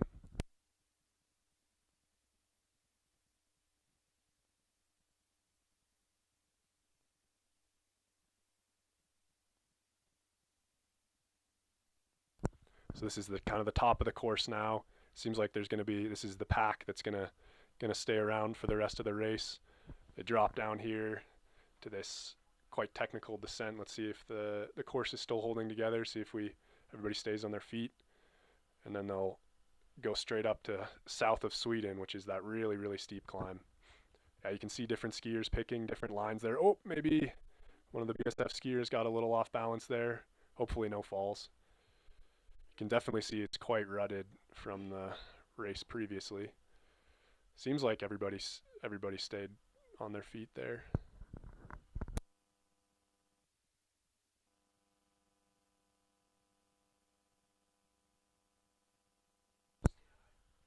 Still no huge gaps forming. Definitely steady stream of skiers. I think that's probably the way it'll be for at least another lap, unless one of these guys in the front really decides to push the pace. You can see maybe Andreas Kirking a little further back than maybe he would like, maybe down in 15th or 20th there. Wonder if skis play a factor, or if he's just having, or maybe even just saving a little energy for the end of the race. It's definitely pretty long. This is that super steep climb here. You can see Reed Goebel going up on the left there, maybe stepping on some skis. Hopefully nobody falls. Super steep climb there.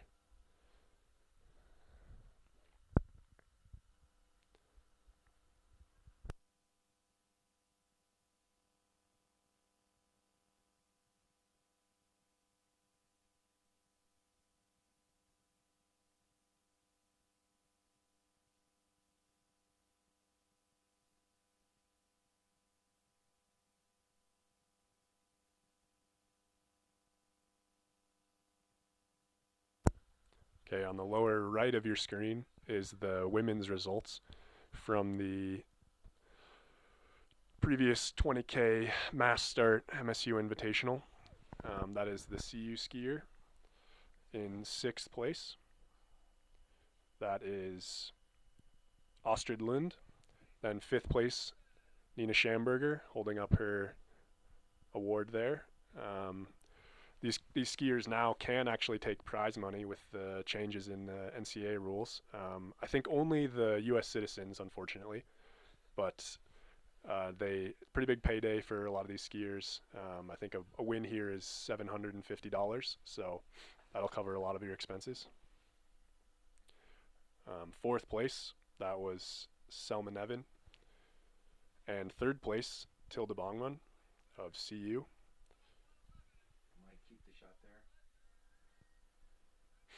And 2nd place, Sydney Palmer-Ledger in the red jacket there, giving everybody a high five on her way to the podium.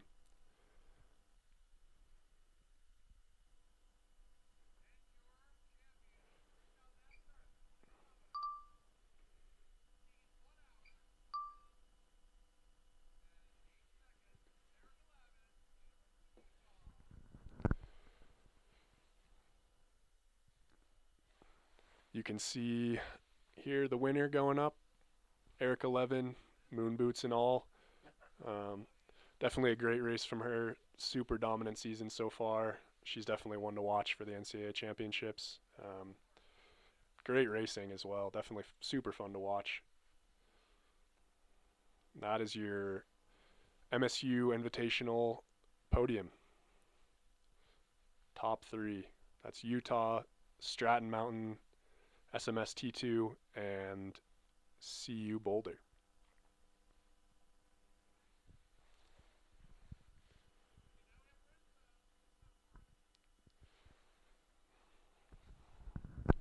So Sydney will not be counted in the college results. So she'll be taken out. Similarly to the rest of the non-affiliated, there's skiers that aren't affiliated with a college. So they're racing for FIS points and SuperTour points, but they won't impact the college results. And again, the top 3 from each school score. So only the top 3. So you could have 1, 2, 3, and 4, but your 4th skier wouldn't score. So that's something to watch out for when you're looking at those results, why sometimes it seems very odd. There you go. Have everybody taking a drink, getting on those carbs. Reed Goebel, Graham Houtsma, BSF Pro members, Michael Earnhardt there. Matt Celine maybe in the end, that UAA skier, didn't quite see.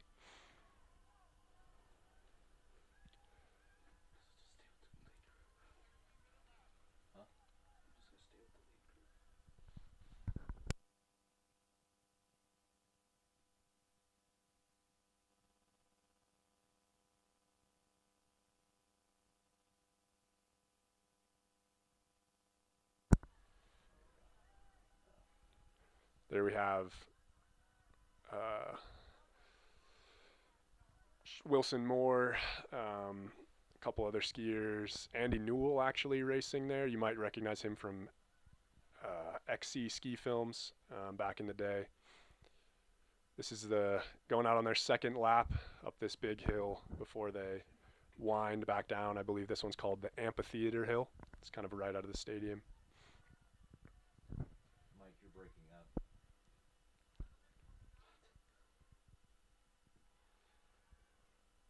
Great skiing from the team there. I think that there's a couple good skiers in there. I think maybe Graham Houtsma. A little bit of a gap there. Zachary Jane as well. Michael Earnhardt. Definitely still staying together, that lead pack. Let's see if people start dropping off here, if they really start to pick up the pace. Seems like it's been a fairly clean race so far. Not too many bumping, breaking poles, stuff like that. I feel like these U.S. races are typically, people are quite courteous. Sometimes, though, can get a little out of hand.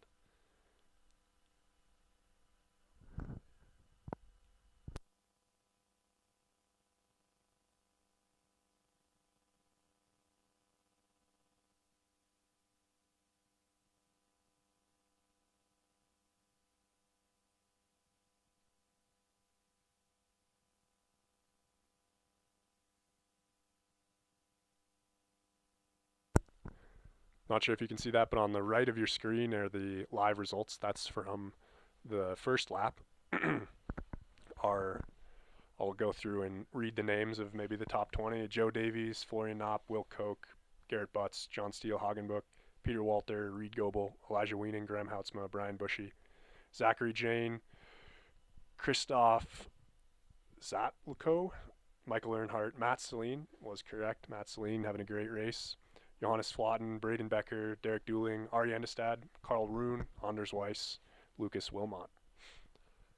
Looks like that pack is still together with Will Koch in the front there, Joe Davies second, Florian Knopp in third, Reed Goebel, Garrett Butts having a great day so far, Brian Bushy, and Elijah Weening. Elijah Weening really having some standout results. Last year he had a big step up, and then this year he's seems to be on that same trajectory, so he's one to watch. I think he, just great skier from Jackson Hole originally, skiing for the University of Denver. And he's, great guy, great skier. Definitely one to watch for the future. Absent from that front group is RMISA leader, Andreas Kirking. I wonder, maybe he's having an off day, not able to hold the pace with the leaders. It is quite a challenging day. You can see just how deep the snow is there, and really skis can definitely play a factor. The elevation, like I said, we're quite high here, about 1,800 meters, 6,000 feet. And honestly, with these athletes, all the college athletes are in full-time school, so think about that, trying to do this on the weekends and then do full-time school, maybe hit a test earlier this week, had to prioritize studying over training. I had some stress not involved with skiing, so maybe, well, I'm sure he'll be back to the top of the results list sooner than later.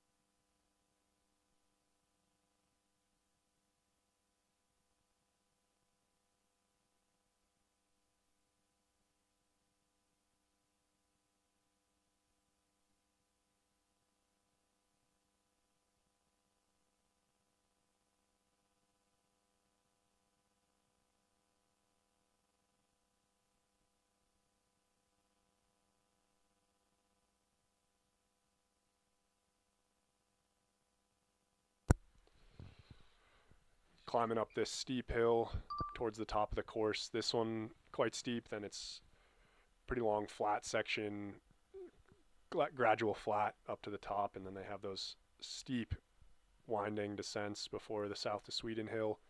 Looks like everybody's still staying together, that lead group, no big gaps.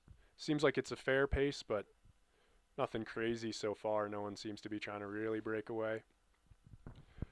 These men's races, sometimes there'll be a little more of a gap over the top of the hill or something, and then pull it back together. It's just, I think with these, the way the men's races work, it's like you can't, if you get dropped, same with the women, you know, you can't, kind of your race is over, so you got to do whatever you can to stay with the lead pack.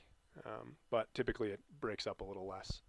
You can see some tours out there on the side. A lot of these trails are still open here at Crosscut Mountain Sports. They do a great job grooming. There's probably 15 or 20K of trails still open, even with the race going on. So I'm sure a lot of people are out there enjoying the views, enjoying the snow, enjoying the races, and some skiing themselves. Will Koch having a great season, leader currently.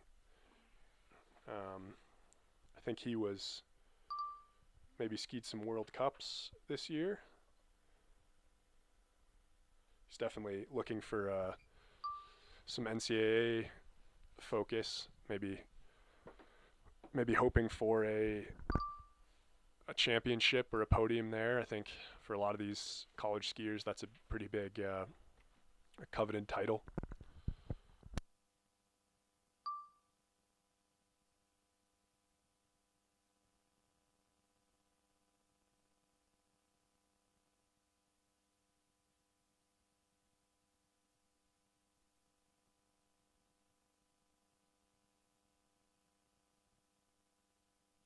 This is us in the commentary booth. If you want to, say hi. It's a great setup. Awesome, awesome day. Great viewership for sure.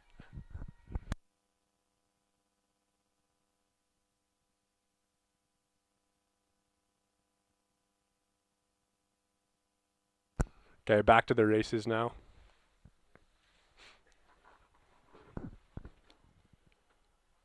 Seems like there's maybe a little more of a separation. That group is thinned out a little bit. Let's see if they can bring it back on the downhill here. Seems like someone's maybe trying to make a move there, going pretty hard. Can't see maybe Will Koch at the front. Yeah, definitely some interesting moves here.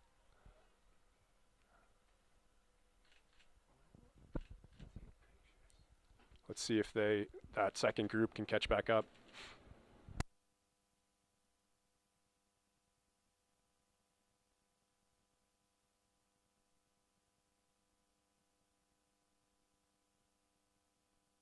Everybody's staying on their feet through that tight corner. Can see a little bit of the accordion effect here if they catch back up. Yep, there we go, back in contention.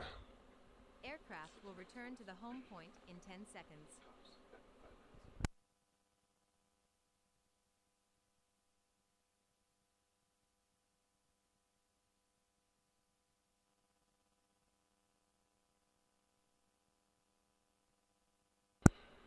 So this RMISA MSU Invitational race, same thing as the women's race. They're competing for NCAA qualification as well as the RMISA MSU Invitational win itself. There will be the top 3 scorers from the men's and women's race of the Nordic will be put together for their results on the Nordic side, and then the Alpine events will happen February 4th and 5th, I believe, at Bridger Bowl, and that will be, all those scores will be totaled up, and the school with the best one will be the winner of the MSU Invitational. I think currently Utah's in the lead, but there's a lot more racing to go. Okay, we got an update from the chat. RMISA team scoring race: Utah 105, Colorado 85, Denver 78, Anchorage UAA 59, Montana State 57, Alaska Fairbanks 15. So Utah 1, Colorado 2, Denver 3, Anchorage UAA Anchorage 4th, Montana State in 5th. And like I said, a lot more racing to happen here. So by no means is that the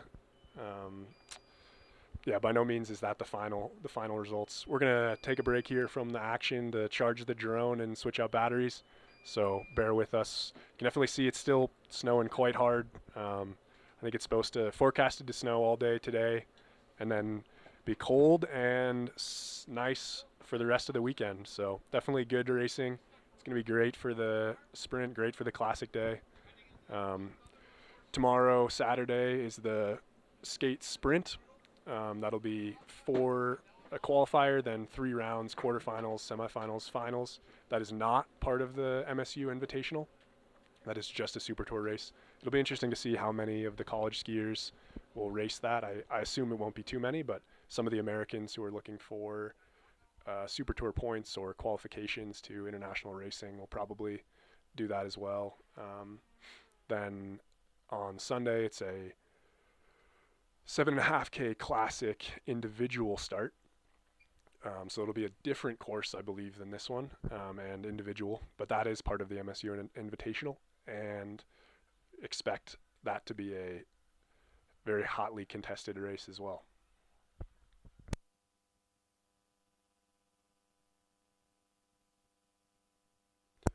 Let's see if we're gonna catch back up with the leaders here. You can see definitely some gaps forming now on this second lap. Let's see who's in front. That appears to be Florian Knopp in first, followed by Will Koch, and then maybe Joe Davies, or maybe Mike Holt. Yeah. So yeah, here we go. Yep, Joe Davies in first, Will Koch, Florian Knopp, Brian Bushy, Johnny Hagenbuch, Michael Earnhardt. Definitely some great skiing happening here. You can see really great technique from a lot of them, really big gliding. Definitely hard in these challenging conditions. At the back after Michael is Elijah Weening and Peter Walter.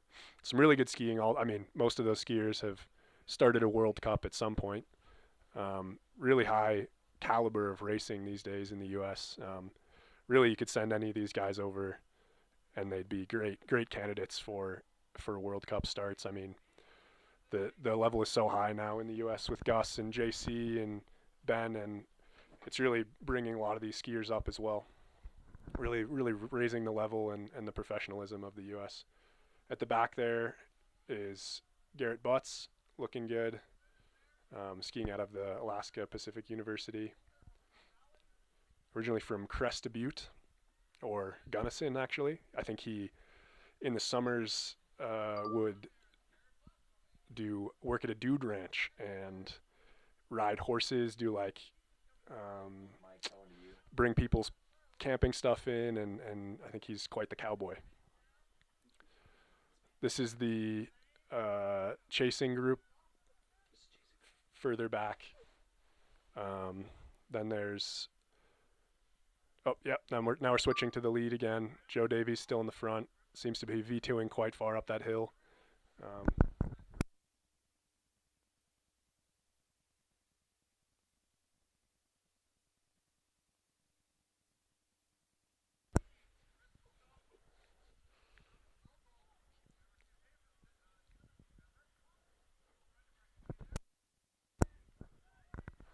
Johnny Hagenbuch, Will Koch, and Joe Davies still in the lead. Maybe a little bit of a gap there to Florian Knopp. I'm sure they'll bring it back. No super big moves yet. Definitely just consistent pace. This is now the third lap, so maybe this is where Joe tries to break away.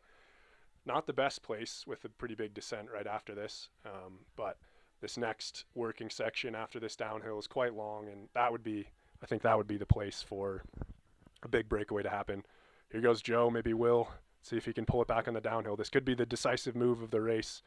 Joe trying to do what his partner did in the women's race and really break away and show some strength for, the 20K skate race.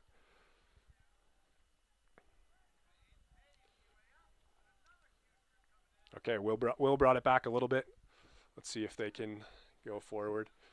It's definitely this 20K skate race is a unique event. Distance skating is a unique event for sure. It caters more to the VO2 max masters, people with really high aerobic capacity, and a lot of it's very, very challenging. Really, the top tier of what Nordic skiing can provide in terms of aerobic capacity. Sometimes not as tactical or technical, but definitely extremely challenging in its own right.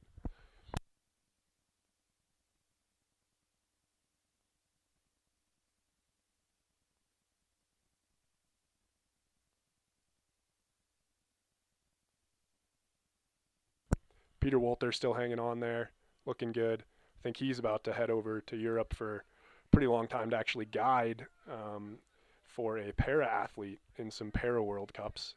Pretty awesome to see him doing that and really shaking it up in different disciplines. It's really, really impressive to see what a lot of these SuperTour, like professional athletes, do with their time and how they give back to the community and what races they choose to pursue. Joe Davies really putting in some hard effort here. Let's see if he can break away. I mean, this next working section is quite long, all the way to the top of the course. Still quite a bit of racing left, just over halfway.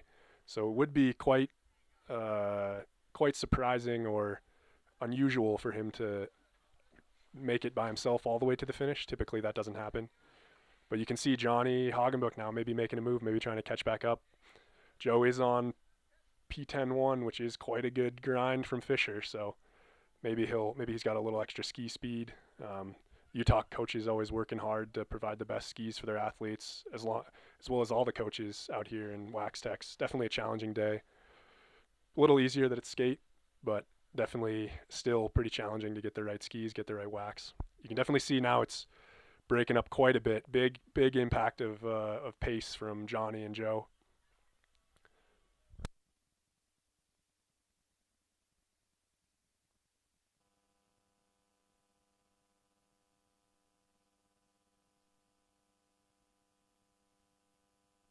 Brian Bushy, my dark horse pick, still hanging on there. So that's 2 Utah skiers in the front, 1 CU skier, 1 Dartmouth skier, but he won't score for the college points. Only the RMISA college teams will. So he'll be scored as a SuperTour skier for the SuperTour overall. Then a DU skier in Florian Knopf, and then another DU skier in Elijah Wiening. So it seems to be Utah in the lead currently. Hard to tell without seeing the rest of the skiers below them where the third place skier is, but Utah, DU, then CU.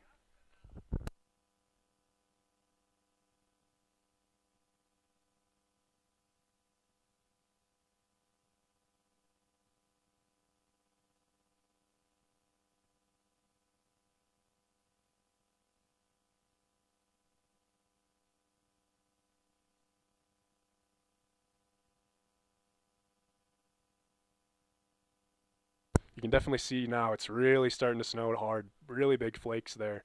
Hopefully all the skiers are staying warm and not getting too cold. Definitely sometimes on these long races, if you start, you think you're warm enough, you don't put on that extra base layer, you go out, you get 15K into the race and realize you're way colder than you thought. You can't feel your hands. There's not much to do at that point where you just have to finish the race and hope you'll get warm again at some point. Definitely, yeah, seen that happen many times. Hopefully none of these guys are dealing with that today. Not so cold, but the snow can definitely get you wet, and then that often can be worse than a dry cold.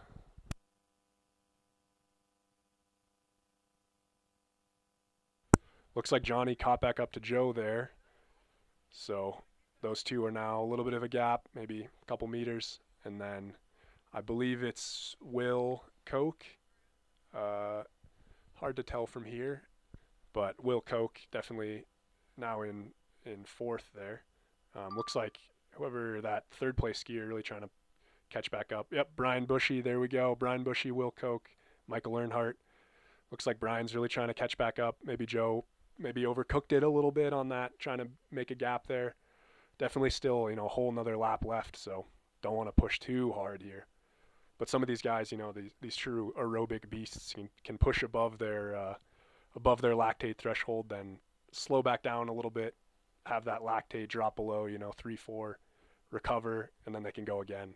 It's definitely really impressive to see what a lot of these guys can do, and I'm sure Joe has a very good understanding of what his lactate levels are like and where he stands. Maybe standing up a little bit there, waiting for somebody to go by, not wanting to push too hard anymore, trying to get a bit of recovery. Move didn't work. Let's see what anybody else can do if anybody else wants to really push it. They're really kind of walking now. Oh, Brian Bushy to the front. Dark horse pick. Maybe not. Let's see if this pans out for him. It's kind of the top of the course now, so they're going to go loop around one more little uphill, then they're down towards the steep descent towards the south of Sweden.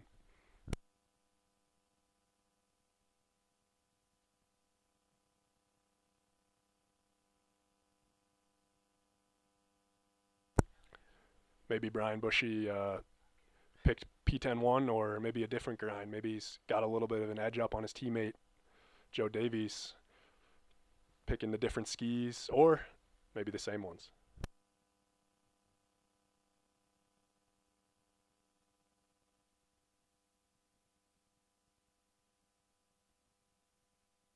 With these new fluoro regulations, and the waxes are still being developed, sometimes you can get these big differences more so than what was previously occurred, because the waxes are all quite new and the coaches haven't had that much experience waxing with them, just a couple of years.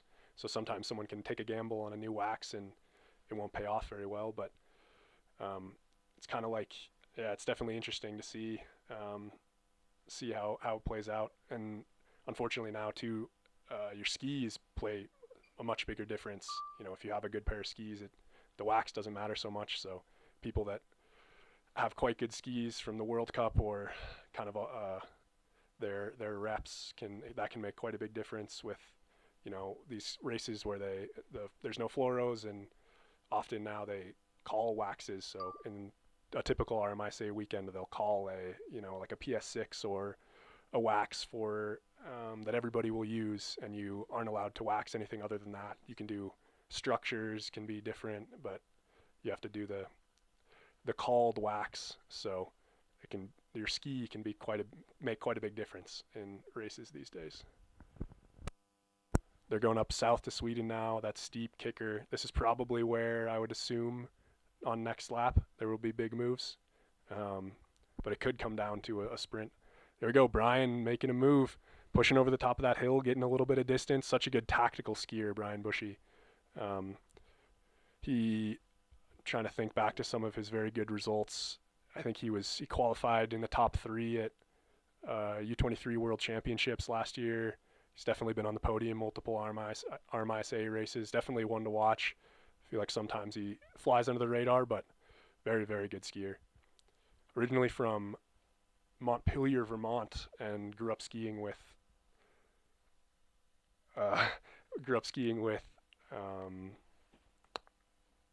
the Craftsbury Mountain Outdoor Center. Unfortunately I don't know exactly what grind Brian is on, but I can get that details after the race. The 2 Utah skiers now with a little bit of a gap. Peter Walter doing a good job to hang in there. Looking good. Let's see if these 2 Utah skiers can take it away and make it all the way to the end. Still one more lap to go, but definitely skiing strong, looking good. I'm sure Johnny and Michael definitely want to catch back up, don't want to get dropped. Will, great race from Will Koch as well, staying strong in there for CU Boulder.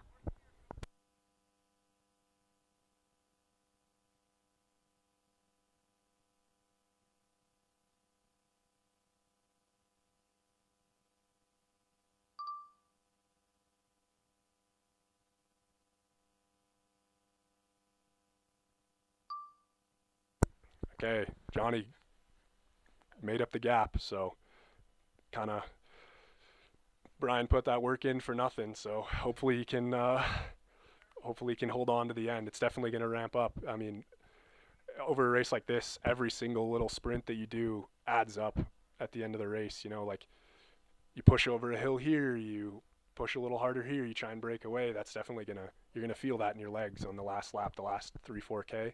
It's gonna catch back up. So let's see. Michael's been doing pretty well, staying in the back. That's a pretty smart tactical decision.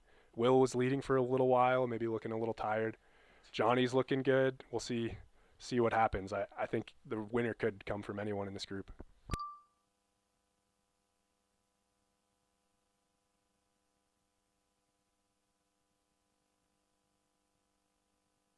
There we go. Good look at the skiers, doing great.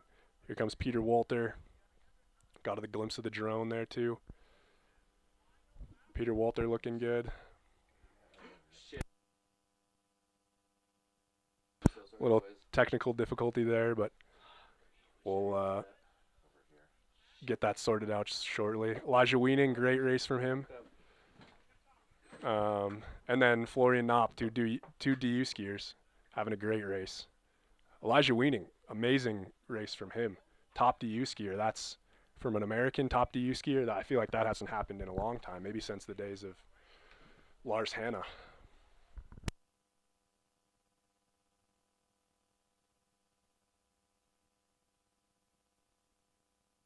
Definitely an interesting dynamic with the way a lot of the Western schools recruit. So for those of you that don't know, some of these teams have maybe 50% or less European skiers. There's Garrett Butts looking great coming through the lap.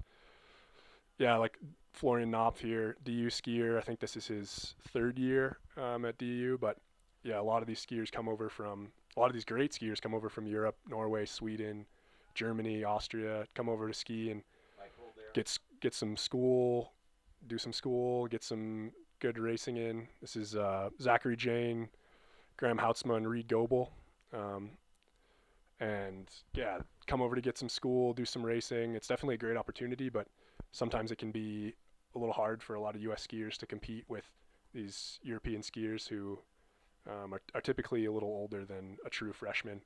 But definitely it's amazing to have them over here and raise the level and really provide good fist points and good competition.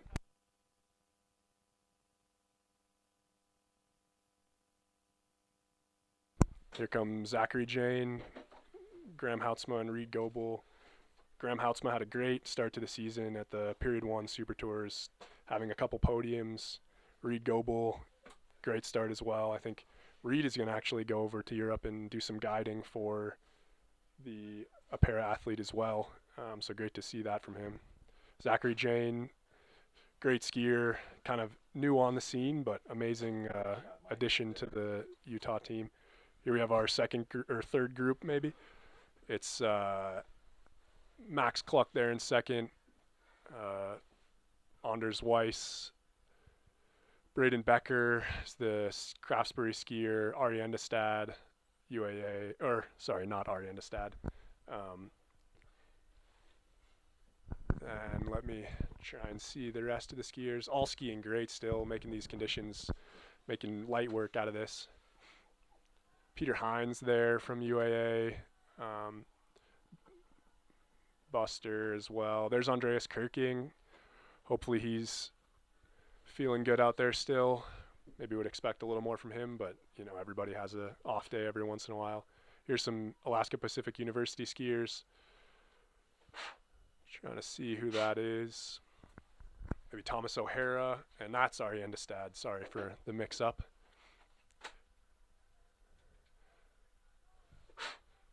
Okay, here is that group coming up to the amphitheater hill. Oh, nope, actually just up to the stadium, I believe.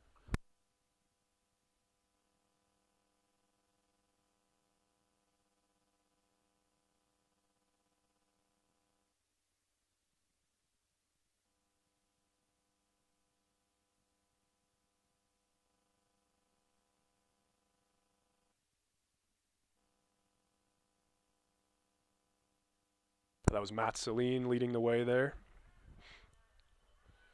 Definitely snowing quite heavy now.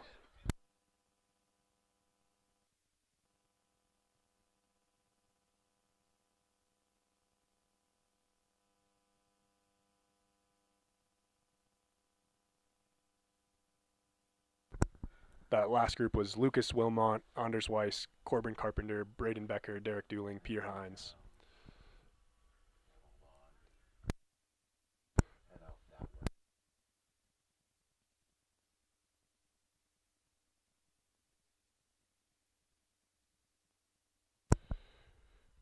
UAA skier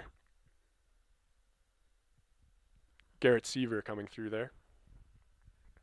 Here is Wilson Moore of the BSF Pro team. Our drone should be back with the leaders shortly here. Amazing work from our drone operator to recover the...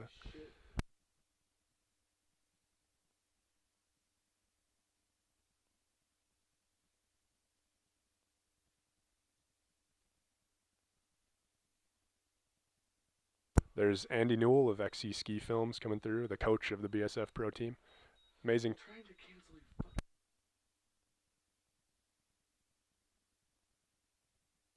That is Trey Jones of the CU ski team, I believe. There's Luke O'Reilly of the CU ski team as well. Two great skiers.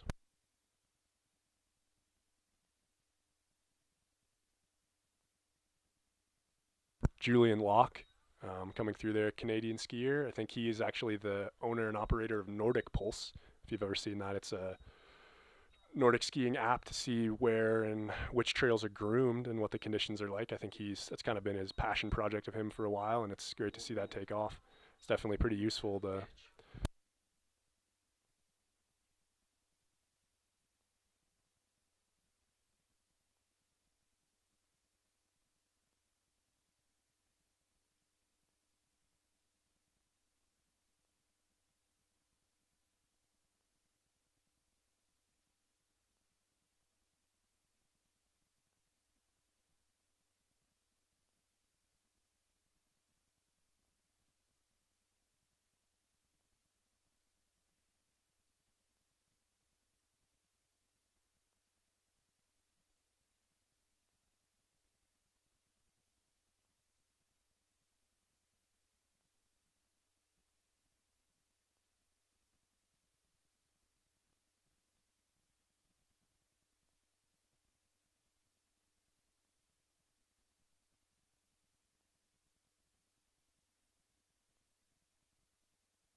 still working out our technical difficulties with the drone, but we should have it back here soon and resume coverage. I think definitely be interesting to see who comes out on top out of that top group of Brian Bushy, Joe Davies, Johnny Hagenbuch, and Michael Earnhardt. I think we'll stay tuned for that, and yeah, your guess is as good as mine.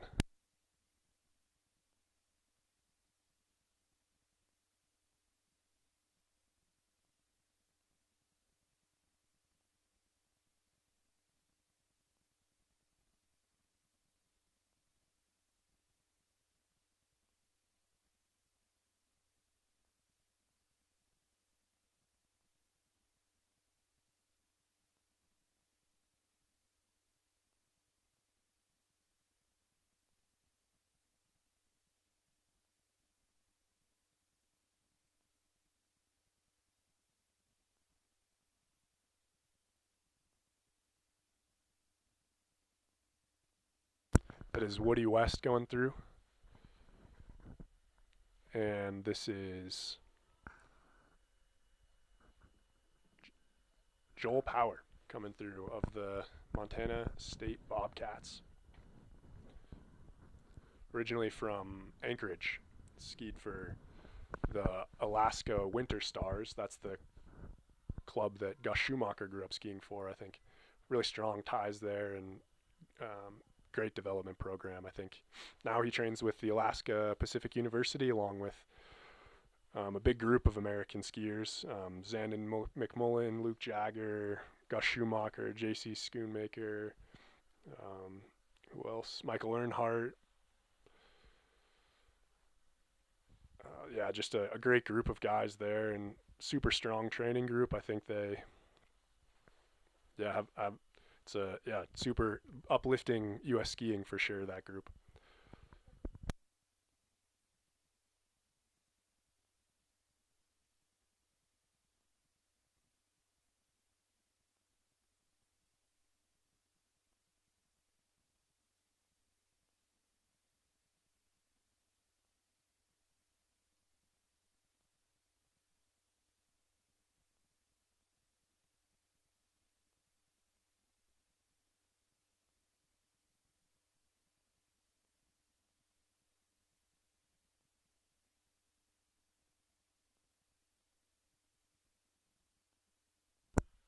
We're still working on the drone. We just got to readjust the gimbal a little bit, and then we'll get it back in the air here shortly and cover the remainder of the race. Still have some time left to get it up, so stay tuned, and we'll be back with live coverage soon.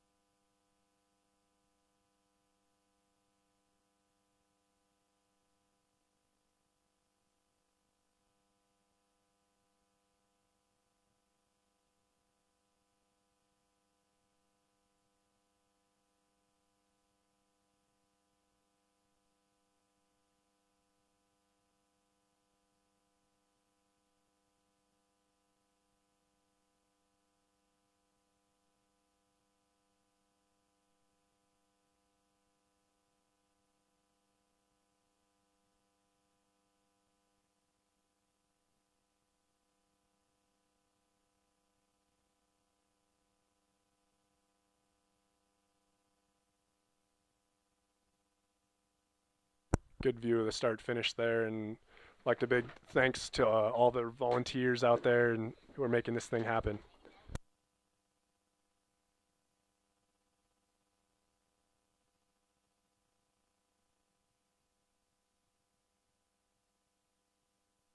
Okay, there are leaders, I think, coming through the trees. We'll have to see who comes out on top here. It's looked like there were maybe one or two people. We can get a good view of the finish.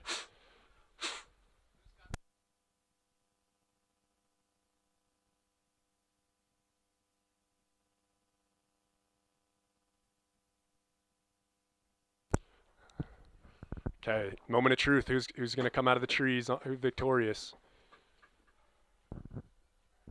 Maybe switch.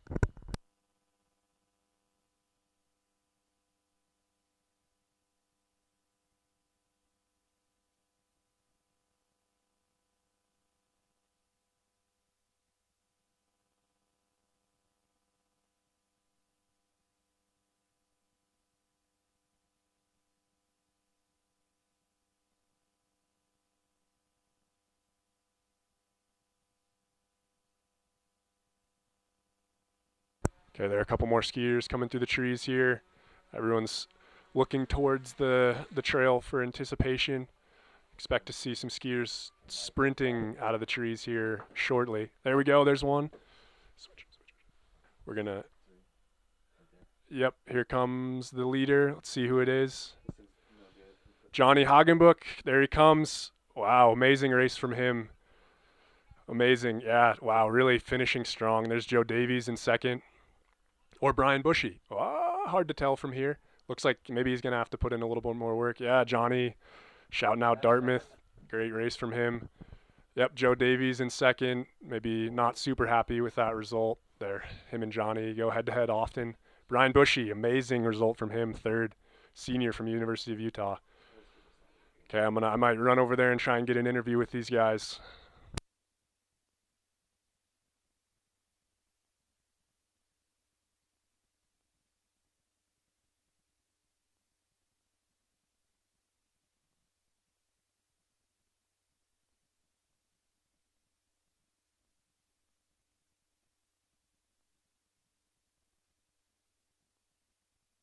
Colorado. Congratulations, gentlemen. Great race. I should have said I was coming on that side. Do we have someone to take these seats? That looks like a Sun Valley kit, maybe? Did you see that? Peter Volter, Sun Valley. Johnny, you want to do an interview? Sure. What happened Yeah, out there? well, we missed Congratulations, Peter. We missed the last lap. How did shakedown? Joe Davies is doing a lot of work to break it up. Prepared skiers to these Brian courses. Bushy had some really quick skis. I was just hanging tight in the draft and Looks like number knowing 7 that I had the coming in strongest here. finish. I got a little tangled with Joe on that final corner, Okay. and I'm really bummed. I think he went down This is Elijah as a Wedding from the result of some University of clash with Denver. skis, but I don't think that was That's some more men you can like see dirty skiing or down anything. through I that think it was tunnel just through the racing. woods. Yeah, great race from you. It was Thank fun to you. watch. How? What's next from you? Congratulations, Couple Elijah. of weeks. well, Nice just the race. races this weekend, and then These men I'll look head back gassed. east. Yeah. Back east. Here comes Okay, Florian any Knopf, international University of races coming Denver. up? I don't Number think 8. so. Probably Okay. just carnivals and then the rest of the collegiate season. Okay. How did you feel about the course out there today with the snow and all the hills? That was really fun. That's a great course. Obviously, NCAA's are here next year, which I'm super stoked about. And yeah, then it's a Garrett super Butts legit from course. It's super APU, fun to ski Alaska here. I think the Pacific last time University, Nordic I had Ski a race Center. here, I was like a U14. Cross the line. So Yeah, well, great to see you out Let's see racing. who's going to Yeah. grab that final 10th to- spot. Yeah, good 10 result. Pretty awesome. thank you. spot. Appreciate See it that. coming around the woods. That's Mike. Hey, How's the good race, commentary Michael? today, Yeah, brother. thanks. You wanna Oh, sure. chat? How's the race for you? It was good. I was happy with that. Altitude's hard for me, so really happy with 4th. I think it's a good race for me. Nice, yeah, for sure. Yeah. How did it shake down on the last lap? We missed. Last lap, we lost the front 3, Johnny, Bushy, and Joe, and then Will and I were both struggling, so we lost a lot of time, but just kind of waited for this last little uphill into the finish and then sprinted it out. Okay, nice. Yeah. Well, great race. Thanks, man. Yeah, what's Good to be next here. for you in the future? Going off to U23s next week. So nice. Yep. Where's that? Italy. So yeah, super exciting. Will you do all the races there? I will be.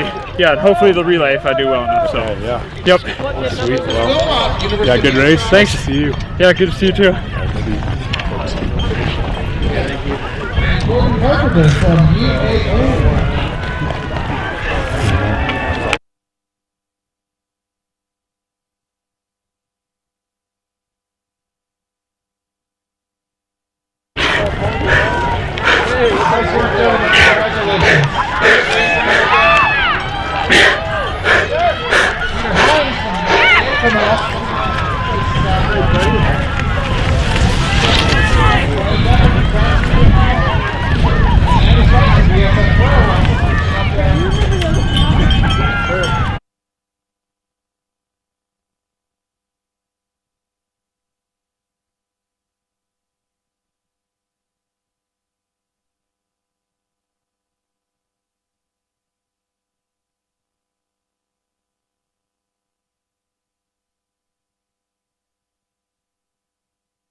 This is Jed coming back on. Apologies about the drone coverage on that last lap, and thanks for viewing. We see folks finishing there.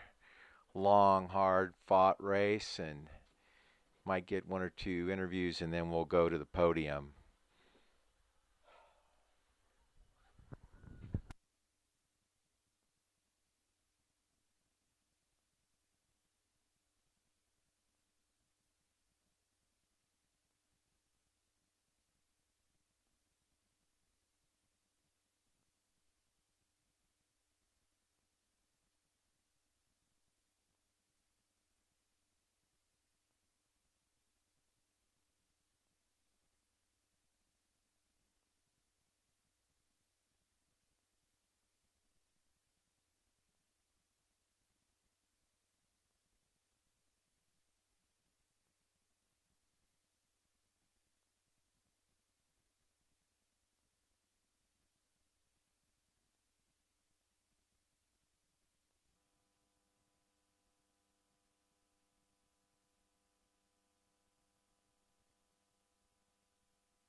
Okay, we're back, and I'm going to read us through the results so far. Johnny Steele Hagenbuch first, at the time of 52:20, so that was pretty fast, close to 50 minutes. Joe Davies in second, Brian Bushy in third, two University of Utah skiers, Michael Earnhardt in fourth, Will Koch in fifth. That's the third RMISA skier, so your RMISA podium, Joe Davies, Brian Bushy, Will Koch for the MSU Invitational.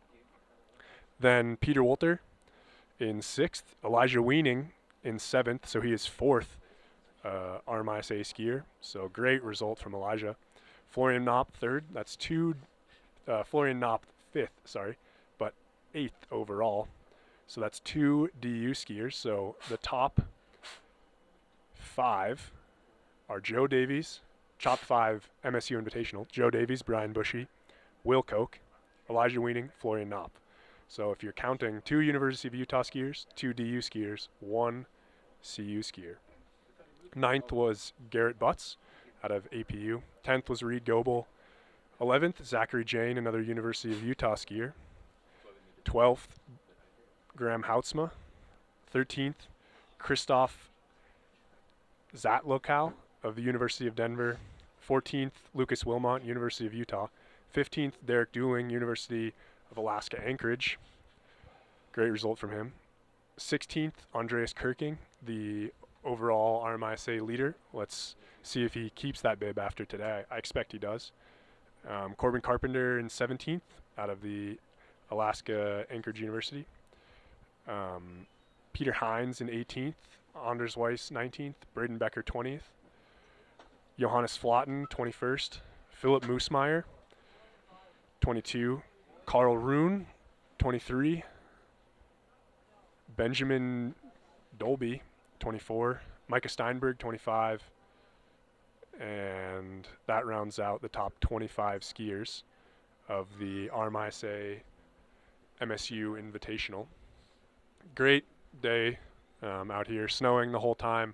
Probably, 6 to 8 inches of snow fell during the races. About 20 degrees here, and it's going to be a great day tomorrow. Hopefully you guys stay tuned, and we'll be back with some great coverage. Pretty much the best coverage I've seen for a SuperTour so far, and hopefully you guys can join us then too. The races start at 10 a.m. tomorrow. That's Mountain Time. That'll be the sprint. So it's a qualifier, men and women. That usually happens somewhat congruently. Not sure if we'll show that fully. But then the qualifier starts at 9. I stand corrected. Men go first, women second, then usually about an hour or two break. Then the quarterfinal will start with women for the quarterfinal, then men's quarterfinals, then the semifinals, then the finals. The men's final happens at 12:45, and the women's final happens at 12:50. So make sure you're staying tuned for that. And thanks. Hopefully see you guys tomorrow.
All right, everyone. Thank you so much. This is your moderator, Jed. We are going to be cutting the broadcast, and we look forward to seeing everybody tomorrow. Again, saying goodbye from snowy Crosscut International Nordic Center. Have a great day.